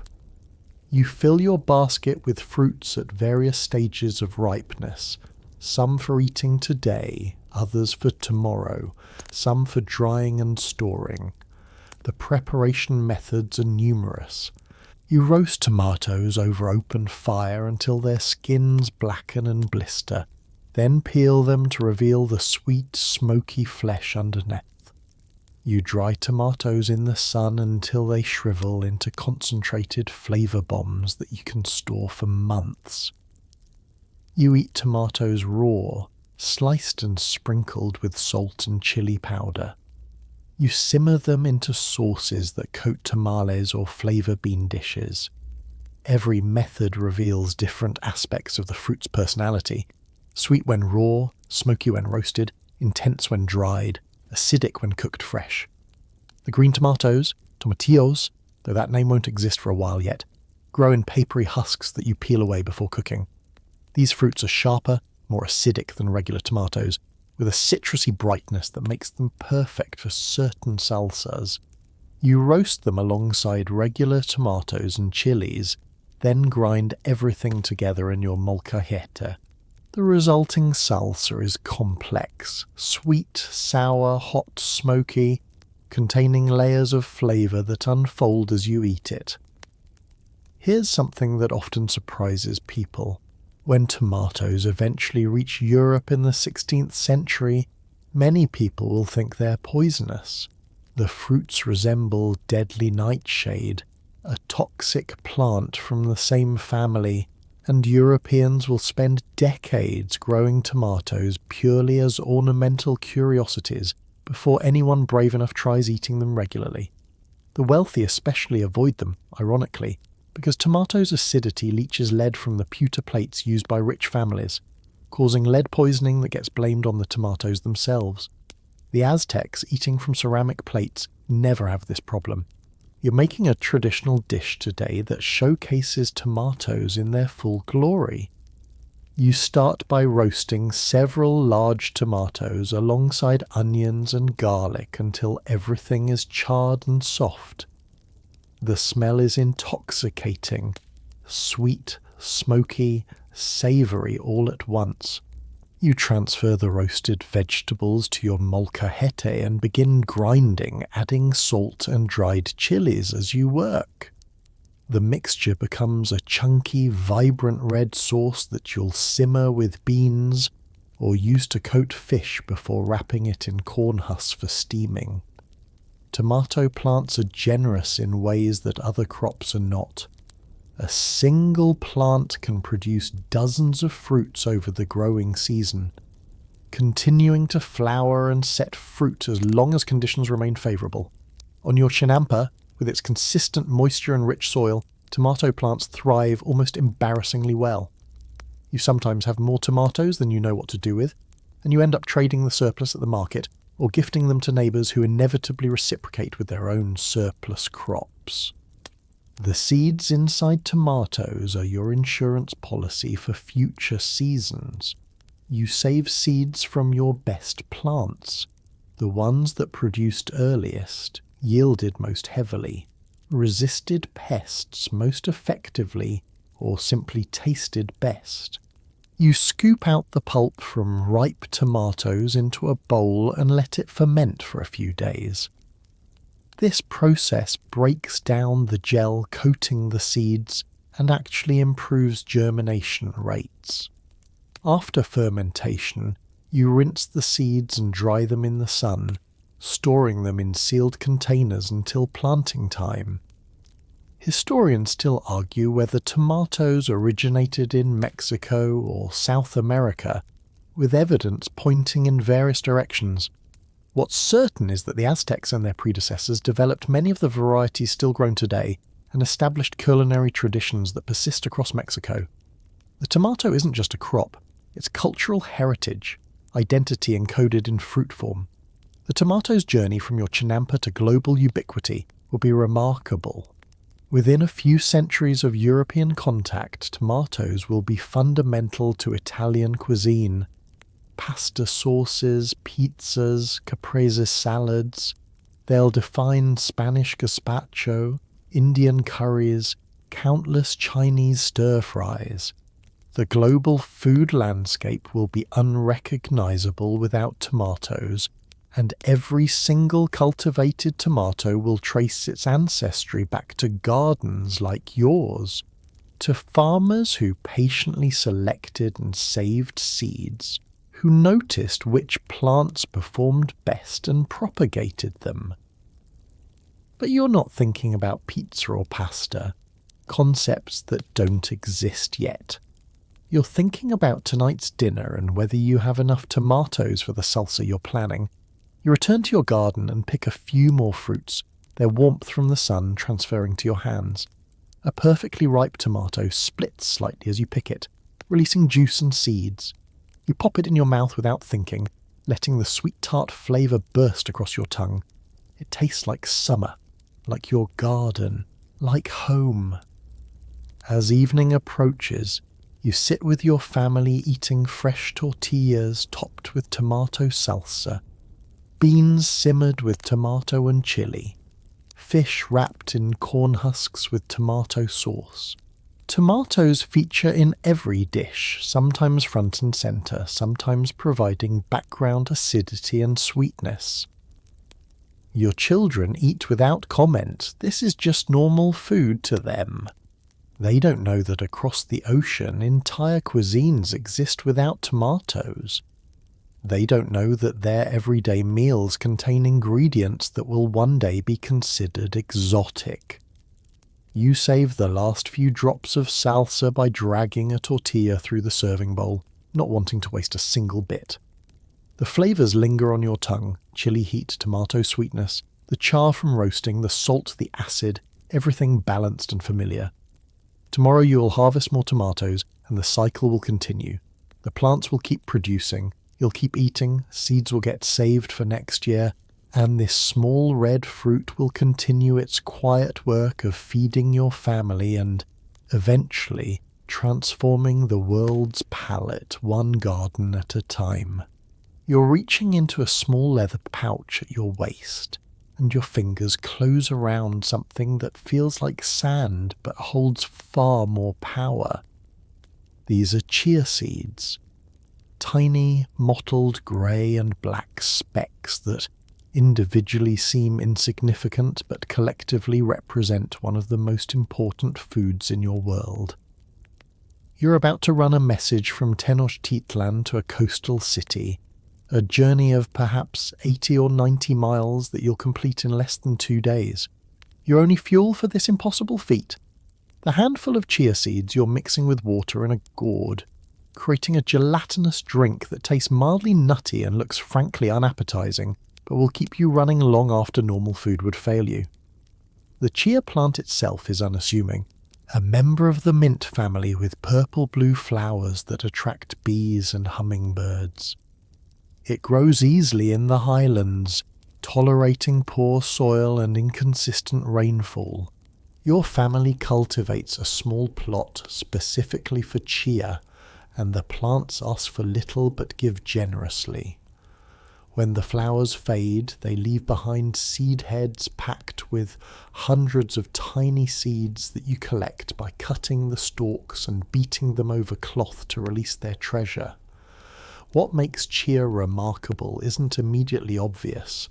The seeds are small, much tinier than amaranth, approaching the size of poppy seeds. They don't have dramatic flavour like chilies or obvious nutritional bulk like corn. But when you add water to chia seeds, something magical happens. Within minutes, each seed develops a gel-like coating, absorbing up to 12 times its weight in liquid. The seeds swell, creating a thick, somewhat slimy mixture that ancient people discovered provides sustained energy unlike almost any other food. Do you remember the amaranth you harvested months ago? Chia serves a similar purpose in your diet. It's a seed grain that provides complete protein and sustained energy. But chia has unique properties that make it especially valuable for runners, warriors, and anyone facing long periods of physical exertion. The gel coating slows digestion, releasing energy gradually rather than in the quick spike and crash pattern of simpler foods.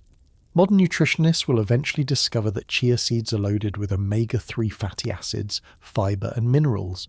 But you just know empirically that a stomach full of chia gel keeps hunger away for hours. You're a professional messenger, part of a sophisticated relay system that allows the Aztec Emperor to communicate across his empire with remarkable speed. You don't run the entire distance alone. There are stations every 5 to 8 miles where you'll pass your message to a fresh runner. But your leg of the journey still demands extraordinary endurance. You'll run on mountain paths, through valleys, across causeways, maintaining a pace that would exhaust most people within an hour. The chia mixture in your stomach provides the fuel that makes this possible.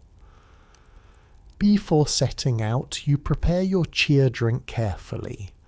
You mix approximately 2 tablespoons of seeds with water in a gourd, then wait while the mixture thickens. Some runners add a squeeze of lime or a touch of honey, but you prefer yours plain. No distractions from the simple, essential purpose of the drink. You consume it quickly, feeling the gelatinous mixture slide down your throat. Not entirely pleasant, but familiar and reassuring. Your stomach feels comfortably full, but not heavy. You're ready. The run begins at dawn, and you settle into the rhythm that all long-distance runners know. Steady breathing, efficient stride, mind focused on the path ahead rather than the distance remaining. The chia in your stomach does its work silently.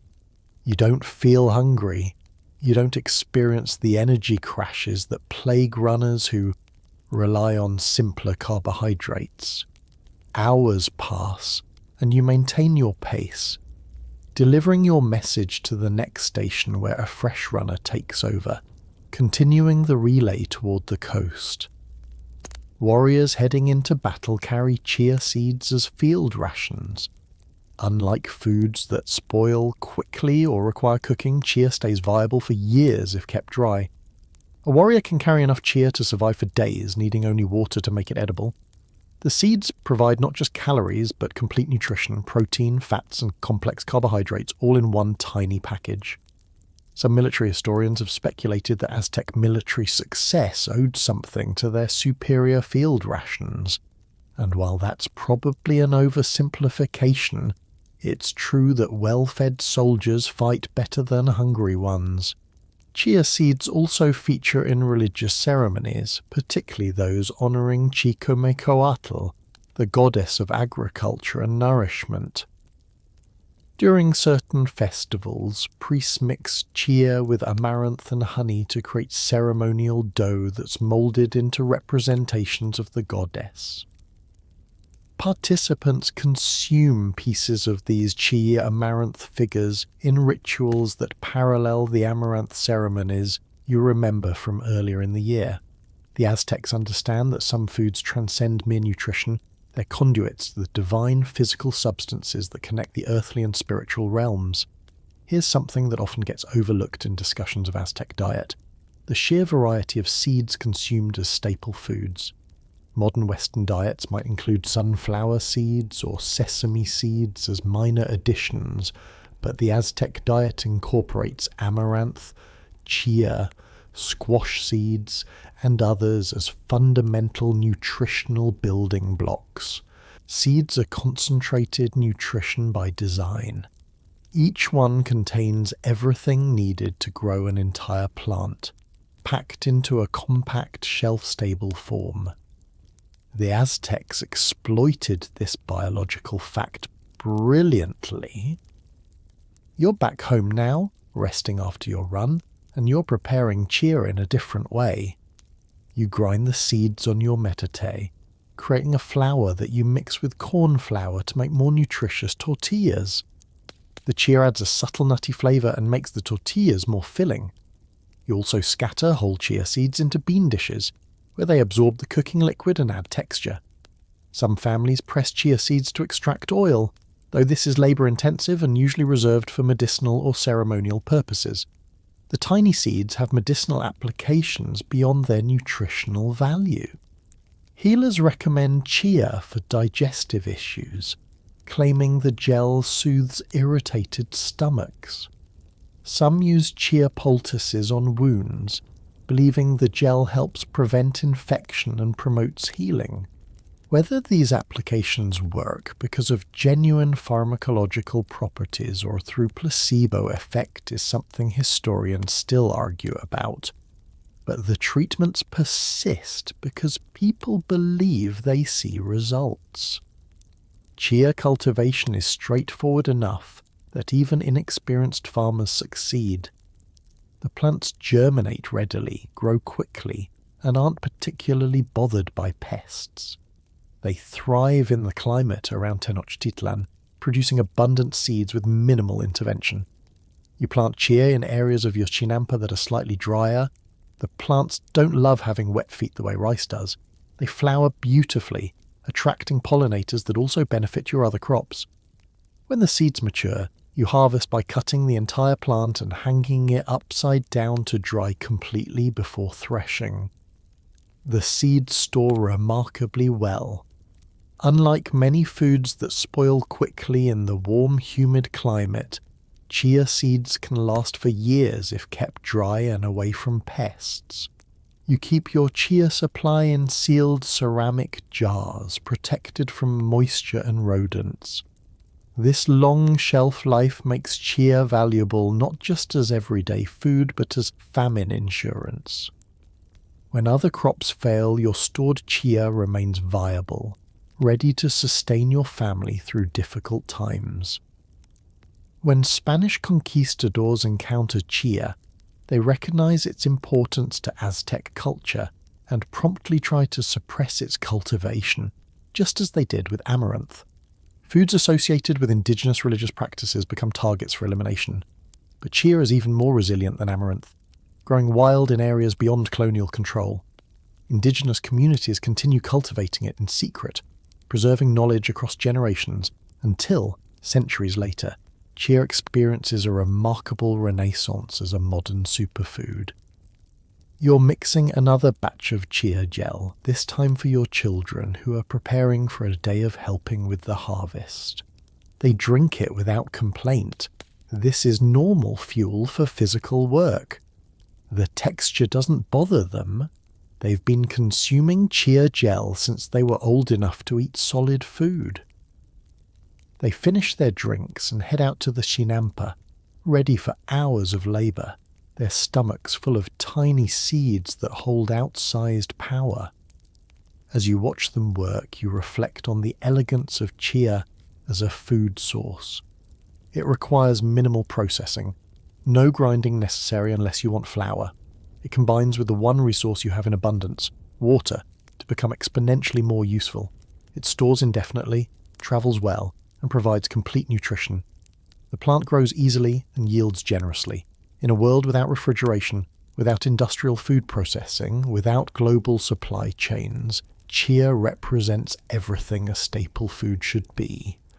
Accessible, nutritious, reliable, and just interesting enough to never become boring. You're observing a bird that would make most modern Thanksgiving celebrants do a double take. The turkey strutting around your chinampa is nothing like the bloated, white-feathered domestic birds of the future. This is a huexolotl, lean, bronze-feathered, and surprisingly intelligent. The tom displays for the hens, his head shifting from blue to red to white depending on his mood, his tail fanning into a magnificent disk of iridescent feathers. These birds are your livestock, your meat source, and occasionally your offerings to the gods. They're also surprisingly difficult to manage, prone to panic attacks and capable of surprising aggression when defending their territory. Turkey domestication in Mesoamerica stretches back at least 2,000 years before your time, making these birds one of the few animals the Aztecs keep specifically for food. Unlike the massive herds of cattle and sheep that European farmers manage, your turkey flock is modest. Perhaps a dozen birds that you tend carefully, protecting them from predators, feeding them scraps and grain, and selecting which ones to breed for the best traits. The relationship is symbiotic but fragile. The turkeys provide eggs and eventually meat. You provide safety and food. The wild turkeys that still roam the forests are clever, wary creatures that can fly surprisingly well despite their bulk. Your domestic birds have lost some of this wariness and most of their flight ability through generations of selection for size and docility. They can still flutter onto low roosts, but they're not escaping into the treetops like their wild cousins. This makes them easier to manage, but also more vulnerable to predators. Coyotes, foxes, large birds of prey. You keep your flock penned at night in a sturdy enclosure that keeps the night hunters at bay. Do you remember the insects you harvested last month? Your turkeys are enthusiastic insect consumers themselves, pecking through the grass around your chinampa and snapping up grasshoppers, beetles, worms, and anything else that moves.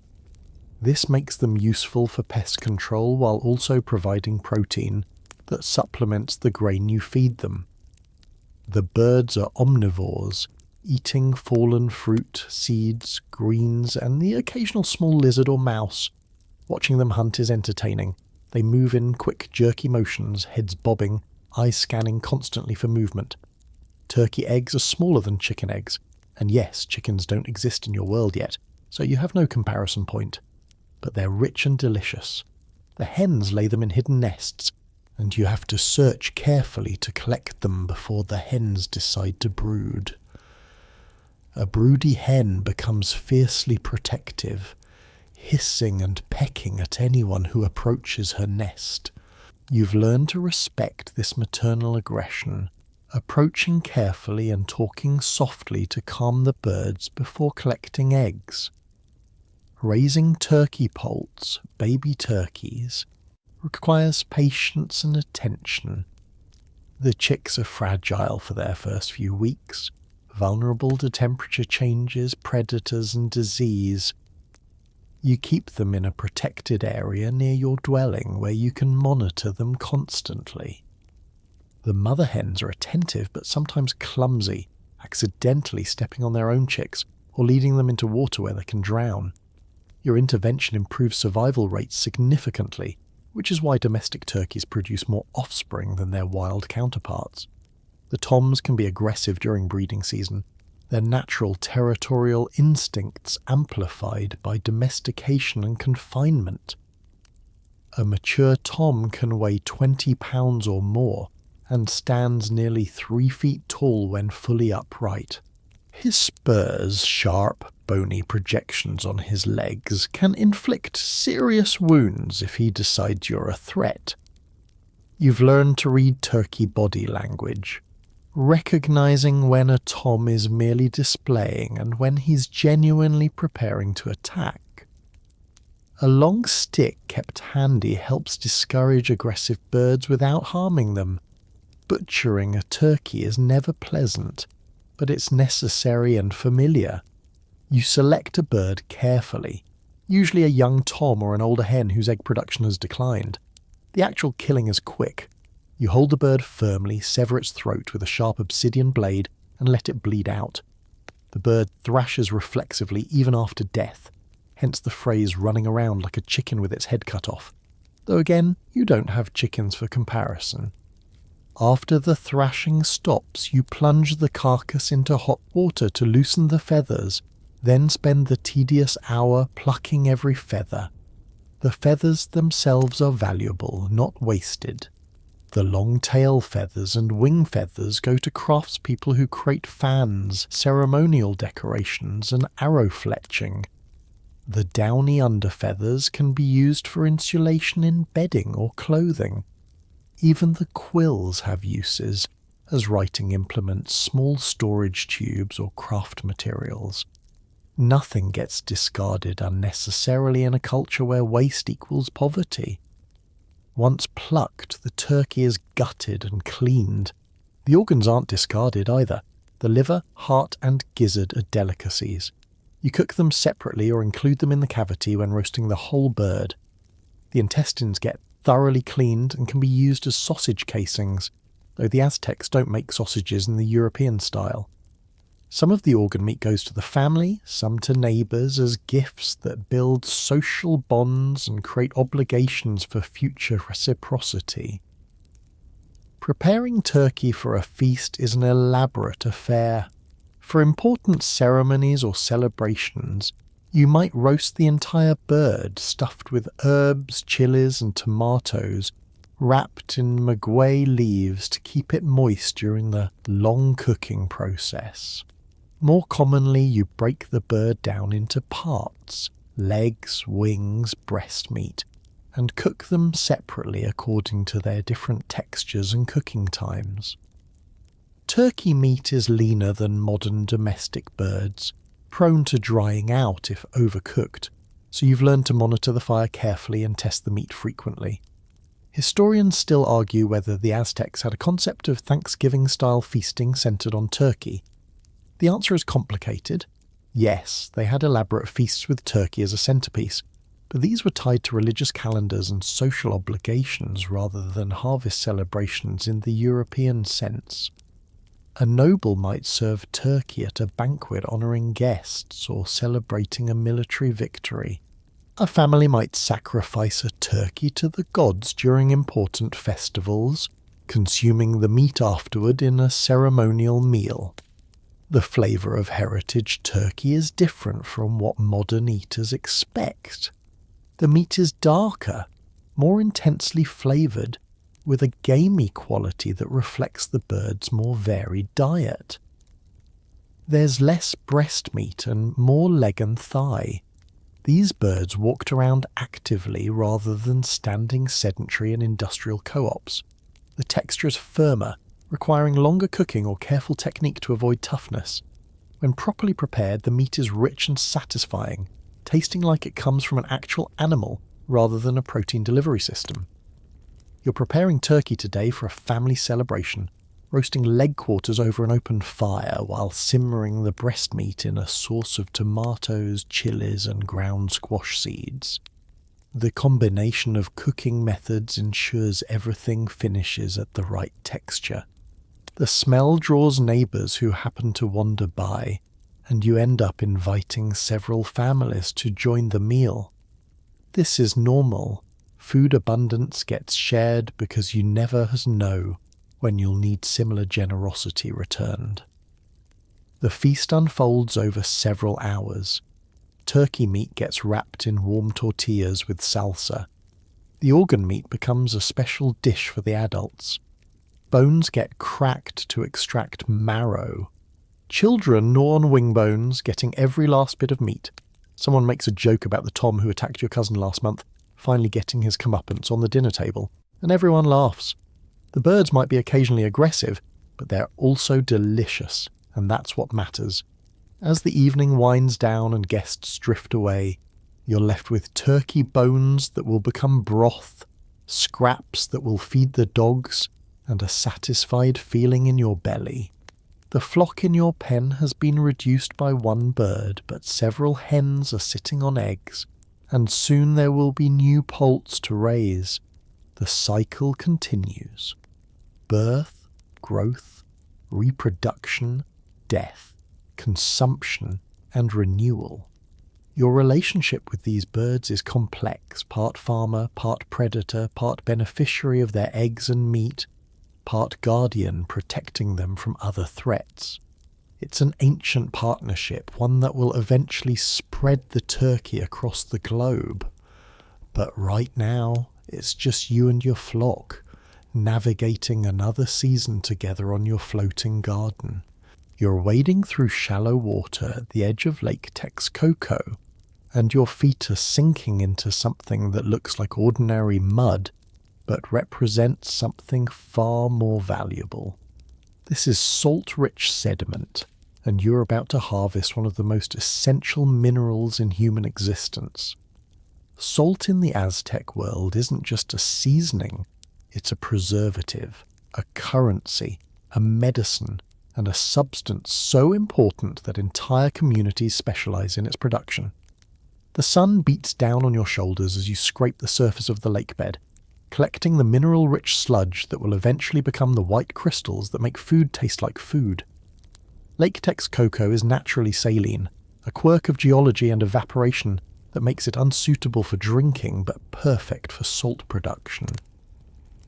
The lake has no outlet to the sea, so water that flows in stays until it evaporates, leaving behind dissolved minerals.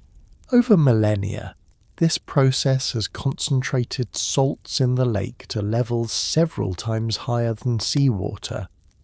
The result is a lake that glitters white in certain areas where salt crystals accumulate along the shore, natural deposits just waiting to be collected. Your salt-making technique is older than the Aztec Empire itself, passed down through generations with minor refinements along the way. You collect the salt-rich mud in baskets, carrying it to shallow evaporation ponds you've constructed near the lakeshore. These ponds are basically rectangular depressions in the ground, lined with clay to prevent the brine from seeping away. You pour the muddy salt water into these ponds and then wait. The sun does most of the work, evaporating water and leaving behind increasingly concentrated brine. Do you remember the chia seeds you prepared last week? You'll sprinkle salt harvested from this very lake onto those seeds, onto your chapulines, onto virtually everything you eat. Salt is so fundamental to flavour that food without it tastes flat, incomplete, almost sad. But salt's importance goes far beyond taste. It's essential for human physiology, helping regulate fluid balance, nerve function, and muscle contraction. The Aztecs don't understand the biochemistry, but they know empirically that people deprived of salt sicken and weaken. The evaporation process takes days or weeks depending on weather. You check your ponds regularly, watching as the water level drops and the brine becomes thicker, more viscous. Eventually crystals begin forming, first small ones that float on the surface, then larger structures that grow from the bottom upward. When the timing is right, you harvest by scraping up the crystals and draining away the remaining liquid. What you're left with is raw salt, tinged slightly grey or pink from mineral impurities, still damp from the brine. The raw salt needs further processing before it's ready for use. You spread it on woven mats in the sun to dry completely, then grind it on your metate to break up lumps and create a finer texture. Some salt producers refine further, dissolving the raw salt in fresh water, filtering out impurities, then re-evaporating to produce purer white crystals. This extra processing increases value. Pure white salt commands higher prices than grey salt, even though the nutritional and flavouring properties are nearly identical. Different regions produce salt with different characteristics. Coastal communities harvest salt from seawater, creating evaporation ponds along beaches. The salt from the coast often tastes slightly different than lake salt, carrying subtle mineral notes that reflect the ocean's different chemistry. Some communities mine rock salt from deposits where ancient seas evaporated millions of years ago. Each source has its advocates, people who swear they can taste the difference and prefer one type over another. Salt production is hard work that yields modest profits for most producers, but generates serious wealth for those who control large-scale operations. Some noble families effectively own entire salt-producing regions, collecting tribute and controlling distribution. Salt caravans carry the mineral from producing areas to markets throughout the empire, and these shipments are valuable enough to require armed guards. Salt theft is common enough that there are specific laws and punishments addressing it. You use salt in food preservation, especially for fish and meat. By coating protein heavily with salt, you draw out moisture through osmosis, creating conditions where bacteria and mold can't thrive. Salted fish can last for months without refrigeration, transforming a perishable product that must be eaten within hours into a shelf-stable food that can be stored or transported long distances. The salt-cured fish tastes intensely salty and must be soaked in fresh water before cooking, but it's edible, nutritious, and available even when fresh fish isn't. Here's something that often surprises people. The Aztecs have multiple words for different types of salt. There's istatal, the general term for salt. But there are also specific terms for fine salt, coarse salt, lake salt, sea salt, and even medicinal salts used in healing. This linguistic diversity reflects genuine differences in production methods, mineral content, and applications. Historians still argue whether these distinctions represent meaningful chemical differences or are more about cultural and regional identity, but the words themselves prove that the Aztecs paid close attention to salt in all its varieties. Salt plays roles in religious ceremonies and healing practices. Midwives use salt water to cleanse newborns, symbolically purifying them as they enter the world. Healers prescribe salt solutions for various ailments, gargling with salt water for sore throats, salt poultices for wounds, salt added to ceremonial drinks for spiritual cleansing. Some of these practices have genuine medical benefits that modern science can explain. Others work primarily through belief and ritual significance. You're at the market today, not buying but selling. You've brought a basket of your finest salt, pure white crystals you spent extra time refining. You arrange them attractively, letting the sun catch the facets of the crystals and make them sparkle. Potential buyers approach, examining your salt critically, sometimes tasting a few grains to assess quality. You negotiate prices, accepting cacao beans or small copper implements in trade. Good salt sells well because everyone needs it and quality matters.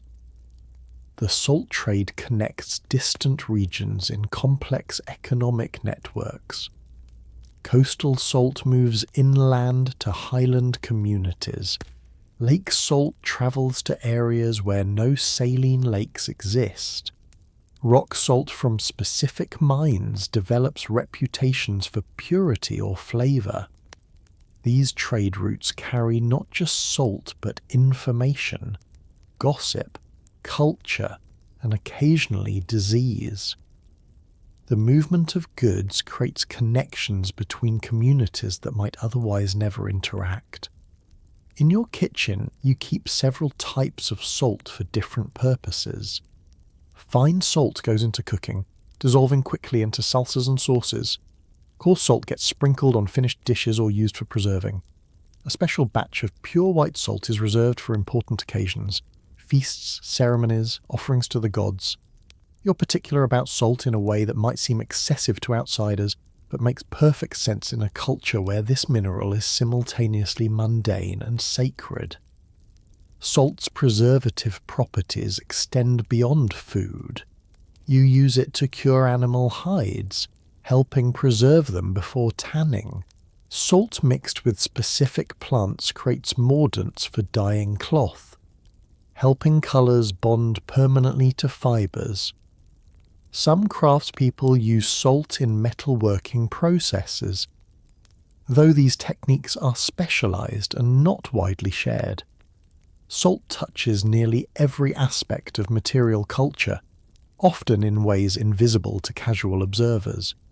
You're back at your evaporation ponds as evening approaches, checking the day's progress.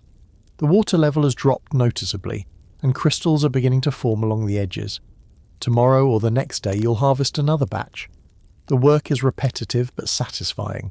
You're extracting value from what appears to be worthless mud and water, transforming natural processes into a product people will pay for. The lake provides, the sun provides, and your labour turns their gifts into the white crystals that make civilization possible. As you walk home, you reflect on the essential nature of salt. Armies march on it. Trade routes exist because of it. Food becomes edible through it. Bodies function because of it. It's simultaneously the most common and most crucial mineral in your world. You've spent the day producing something so fundamental that people rarely think about it. Yet, without it, life as you know it would collapse. The small pouch of salt at your waist represents security, trade goods, flavouring for tonight's dinner, and a connection to the geological processes that made this valley what it is.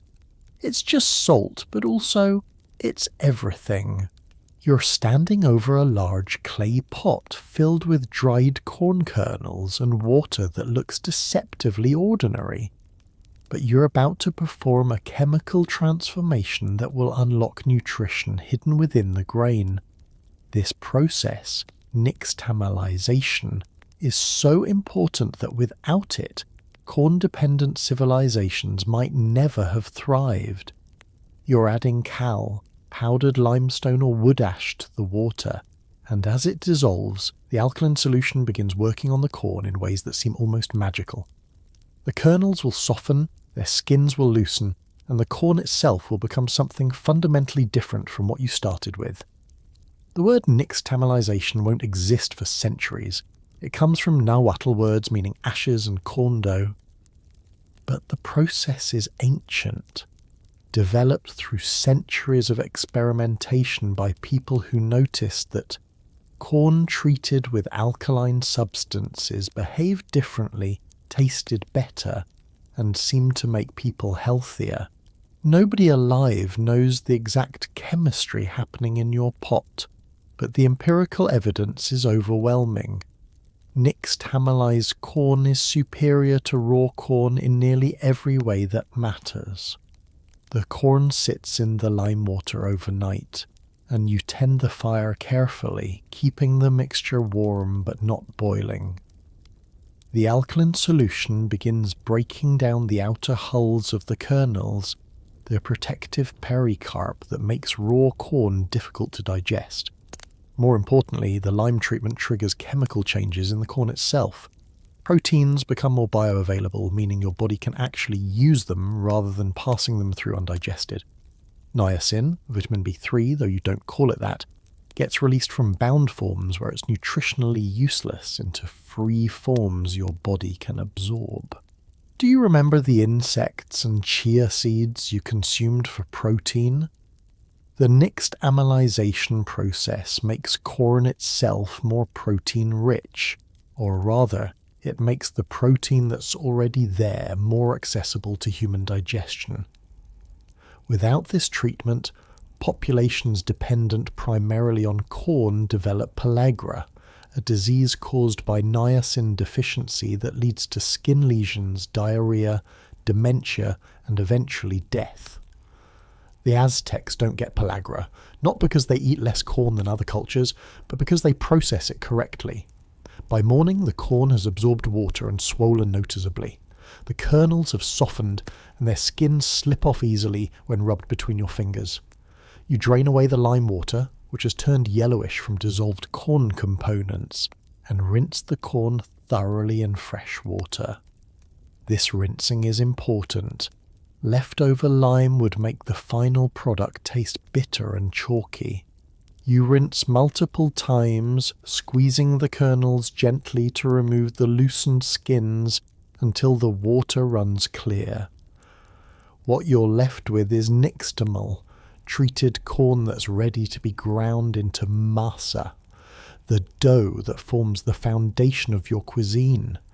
You transfer portions of the nixtamal to your metate, the sloped grinding stone that's been smoothed by years of use. Kneeling before it, you use the mano, the handheld grinding stone, to crush the corn, working in a rhythmic pushing motion that uses your whole upper body. It's exhausting work. Your shoulders burn, your back aches, and you'll be at this for an hour or more to grind enough masa for the day's tortillas and tamales. The grinding produces a thick clay-like dough that smells faintly alkaline and earthy. Fresh masa has a distinctive aroma. Corn sweet, slightly sour, mineral tinge from the lime. You add water as needed to achieve the right consistency, not too dry and crumbly, not too wet and sticky. The texture has to be perfect for tortillas that hold together without tearing. This is knowledge acquired through repetition, through thousands of batches of masa ground over years. Your hands know the right consistency before your conscious mind registers it. Making tortillas from fresh masa is an art form.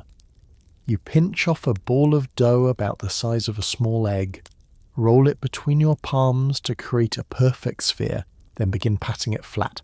The clapping sound of tortilla making is one of the most common sounds in Aztec households, a percussion that marks the rhythm of daily life. Clap, clap, clap, turn, clap, clap, clap, turn, gradually expanding the disc of dough until it's thin and even, perhaps 6 or 8 inches across. The comal, a flat ceramic griddle, waits over the fire, preheated until a drop of water sizzles instantly on contact. You lay the tortilla carefully on the hot surface and watch. Within seconds, the edges begin to dry and curl slightly. After about 30 seconds, you flip it and the second side cooks while the first side develops toasted spots. Then comes the magic moment. If everything is right, if the mesa was properly prepared and the heat is correct, the tortilla puffs up like a balloon, steam trapped inside creating a pocket. This puffed tortilla is perfection, light and tender, ready to wrap around beans or meat or whatever filling you choose. Historians still argue whether nixtamalization was discovered through deliberate experimentation or stumbled upon accidentally. Perhaps someone noticed that corn cooked in water contaminated with wood ash or limestone behaved differently. The truth is probably lost to prehistory, occurring so far back that no records exist. What matters is that someone, somewhere, made the connection and shared the knowledge.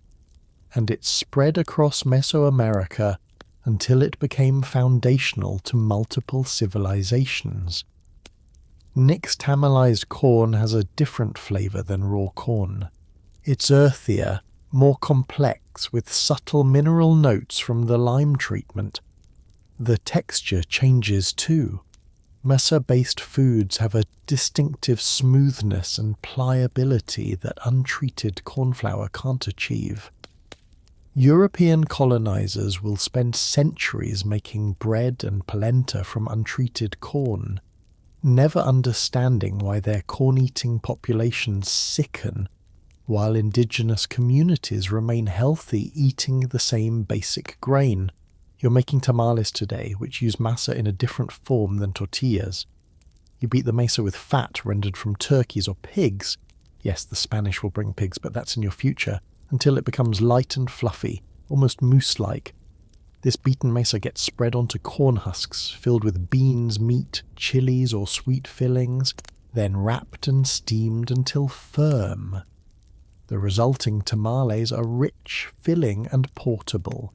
They're breakfast food, ceremonial food, traveller's food, feast food.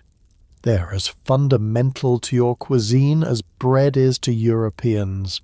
The corn husks you use for wrapping tamales come from the same corn you nixtamalize, nothing wasted. After shucking corn, you dry the husks and store them. When needed for tamales, you soak them in water to make them pliable again.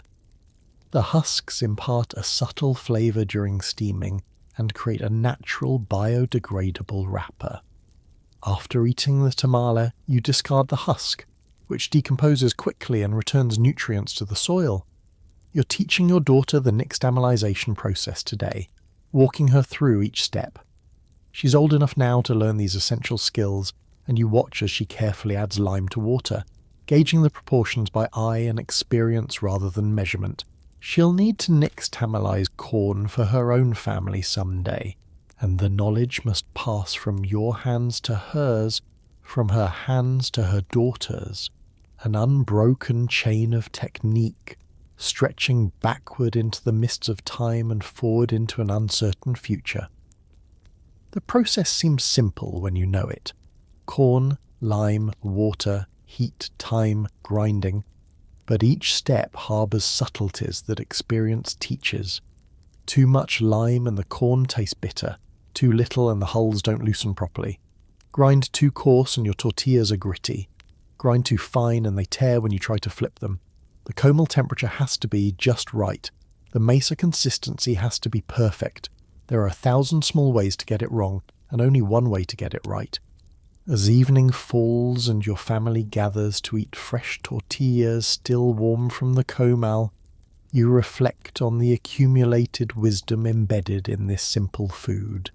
Thousands of years of observation, experiment, and refinement have produced a technology so effective that it will sustain millions of people across centuries. The tortilla in your hand represents human ingenuity at its finest, taking a grain that's nutritionally incomplete and transforming it through simple chemistry into a food that can sustain life. The lime you use today came from heated limestone, itself the compressed remains of ancient sea creatures that died millions of years ago. The corn was domesticated from wild grasses over thousands of years of patient selection.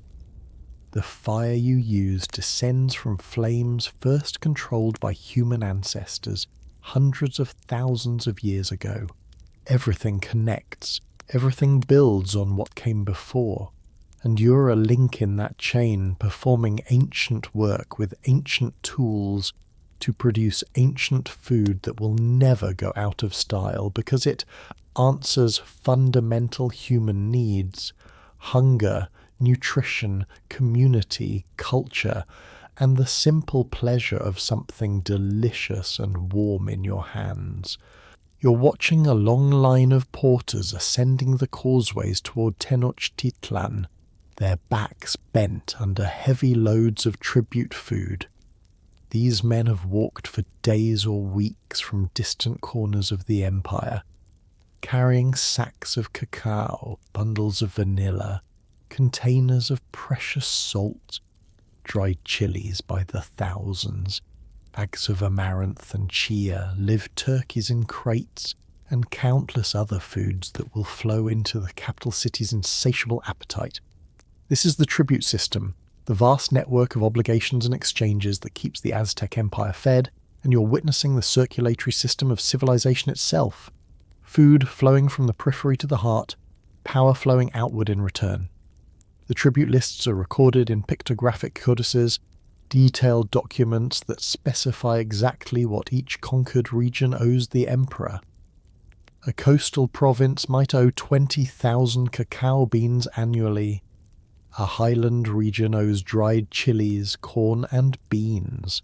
A tropical area sends vanilla, exotic fruits, and colourful feathers from jungle birds. The quantities are staggering. Some provinces owe tribute that would fill multiple storehouses, and the coordination required to collect, transport, and account for all this material represents administrative sophistication that rivals any ancient civilization. Your own chinampa produces surplus that goes partially to tribute collectors who arrive twice yearly. You don't resent this. Well, not much, because you understand that tribute flows both ways. When your region suffers a drought or pest infestation, imperial storehouses release food to prevent famine. When enemy cities threaten your borders, imperial warriors arrive to defend them. The tribute system isn't simple exploitation. It's a complex web of obligations, insurance, and redistribution that binds the empire together through the movement of goods. Do you remember all the foods you've harvested over these past months? The amaranth and chia, the tomatoes and chilies, the insects and turkeys? Some portion of each harvest goes to tribute, flowing from your small garden to regional collectors, from regional warehouses to the capital, from imperial storehouses to noble households, temples, and occasionally back out to regions in need. Food is power, but power requires sharing food strategically to maintain the loyalty and survival of subjects. The porters themselves are a class of professional carriers, trained from youth to transport heavy loads over long distances.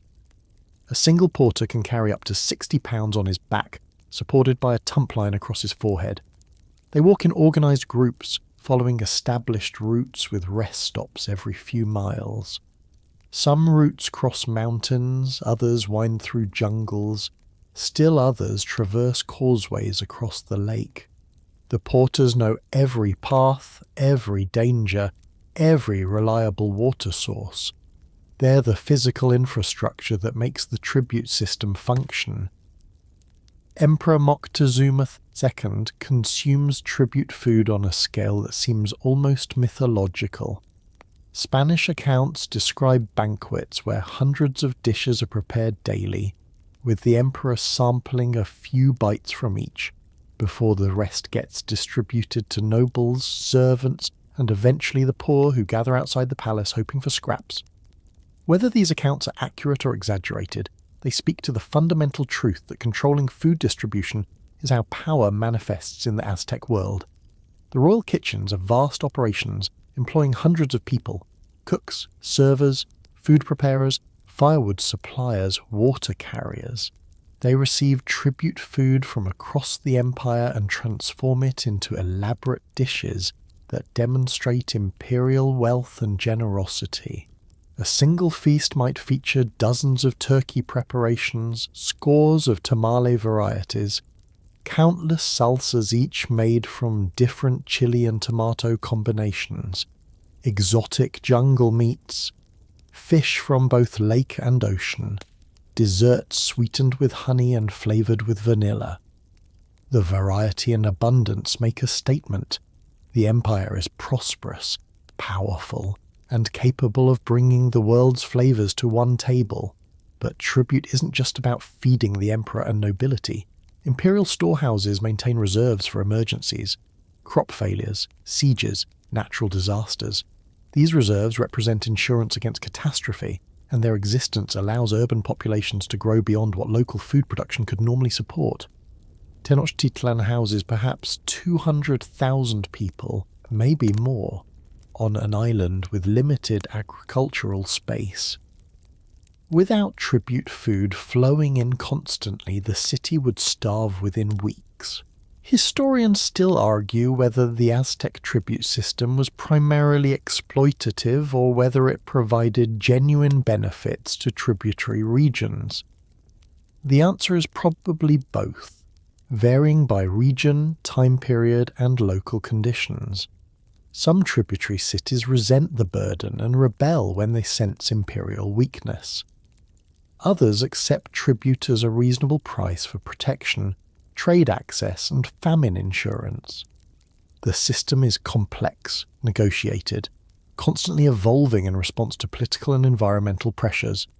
You're preparing food today for a visiting tribute collector, and the meal you serve makes a statement about your prosperity and the quality of your chinampas production.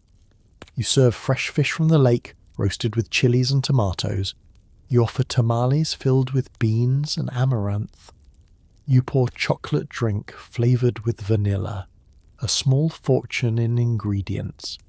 But the investment builds goodwill with officials who could make your life difficult if offended. The collector eats appreciatively, complimenting your cooking, and when he departs, he records your tribute payment as complete without examining too closely whether you've provided the full amount owed. The food in imperial storehouses doesn't just sit there accumulating dust.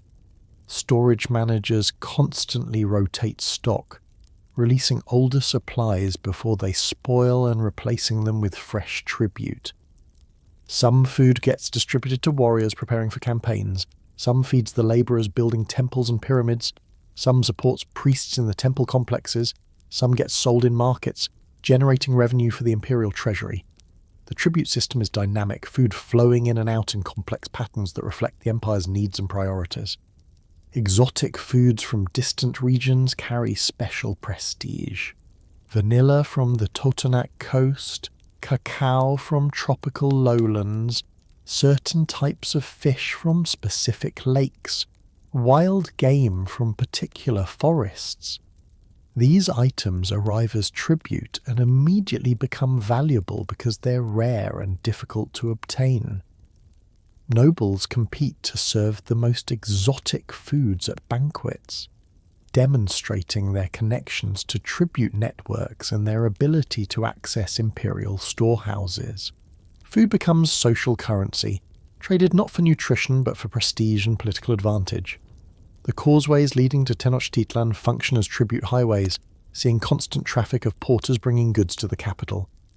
On busy days, you can watch an almost continuous stream of people carrying everything imaginable: food, textiles, precious metals, building materials, luxury goods. The organization required to manage this flow is impressive. Officials at entry points inspect loads, verify that tribute amounts match the records, collect additional taxes on non-tribute trade goods, and direct porters to appropriate warehouses. It's bureaucracy in action, and it mostly works. You're watching a particularly large tribute caravan today. Hundreds of porters bringing the annual cacao tribute from coastal provinces.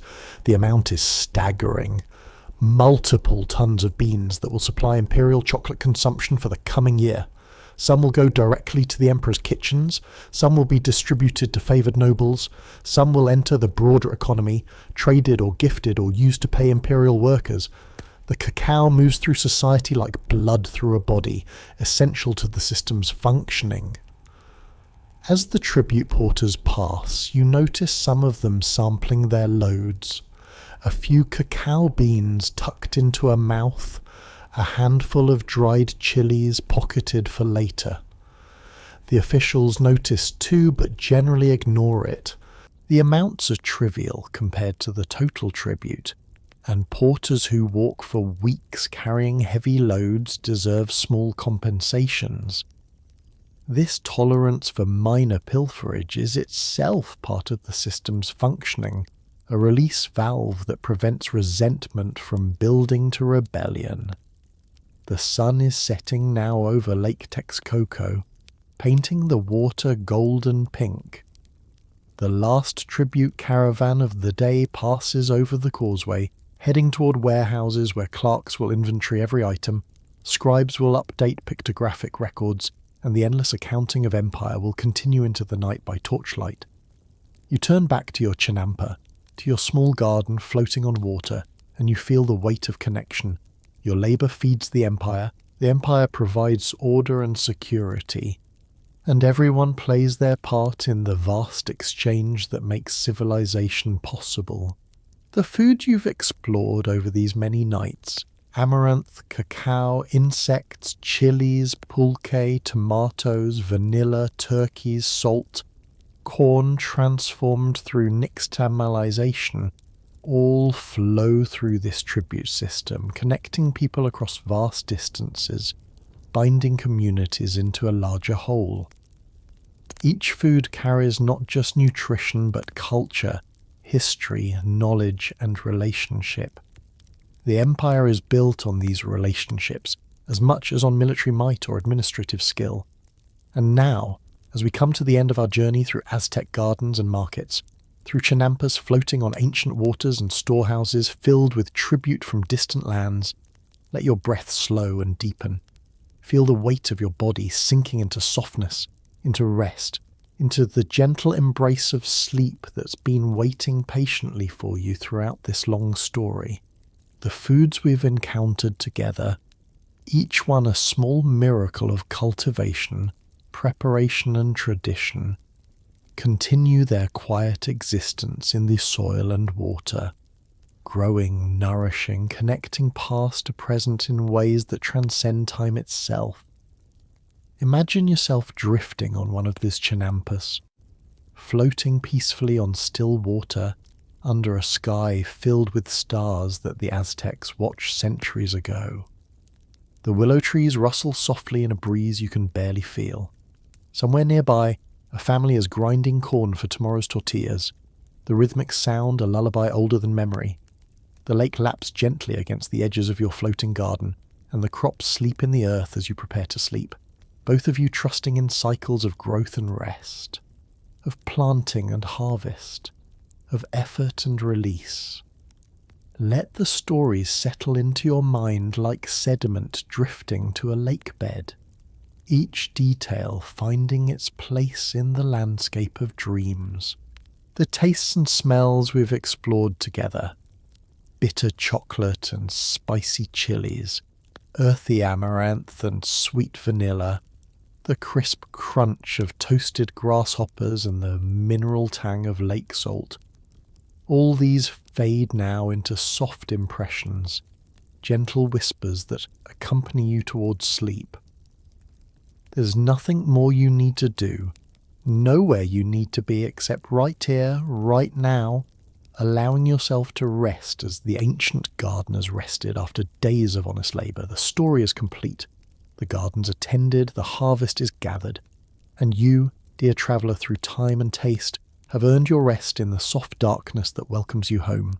Sleep well, knowing that somewhere gardens still grow, water still flows, and the patient work of feeding bodies and souls continues in its ancient rhythm, as steady and reliable as your own breathing, growing slower now, quieter, until all that remains is peace and darkness and the gift of dreams.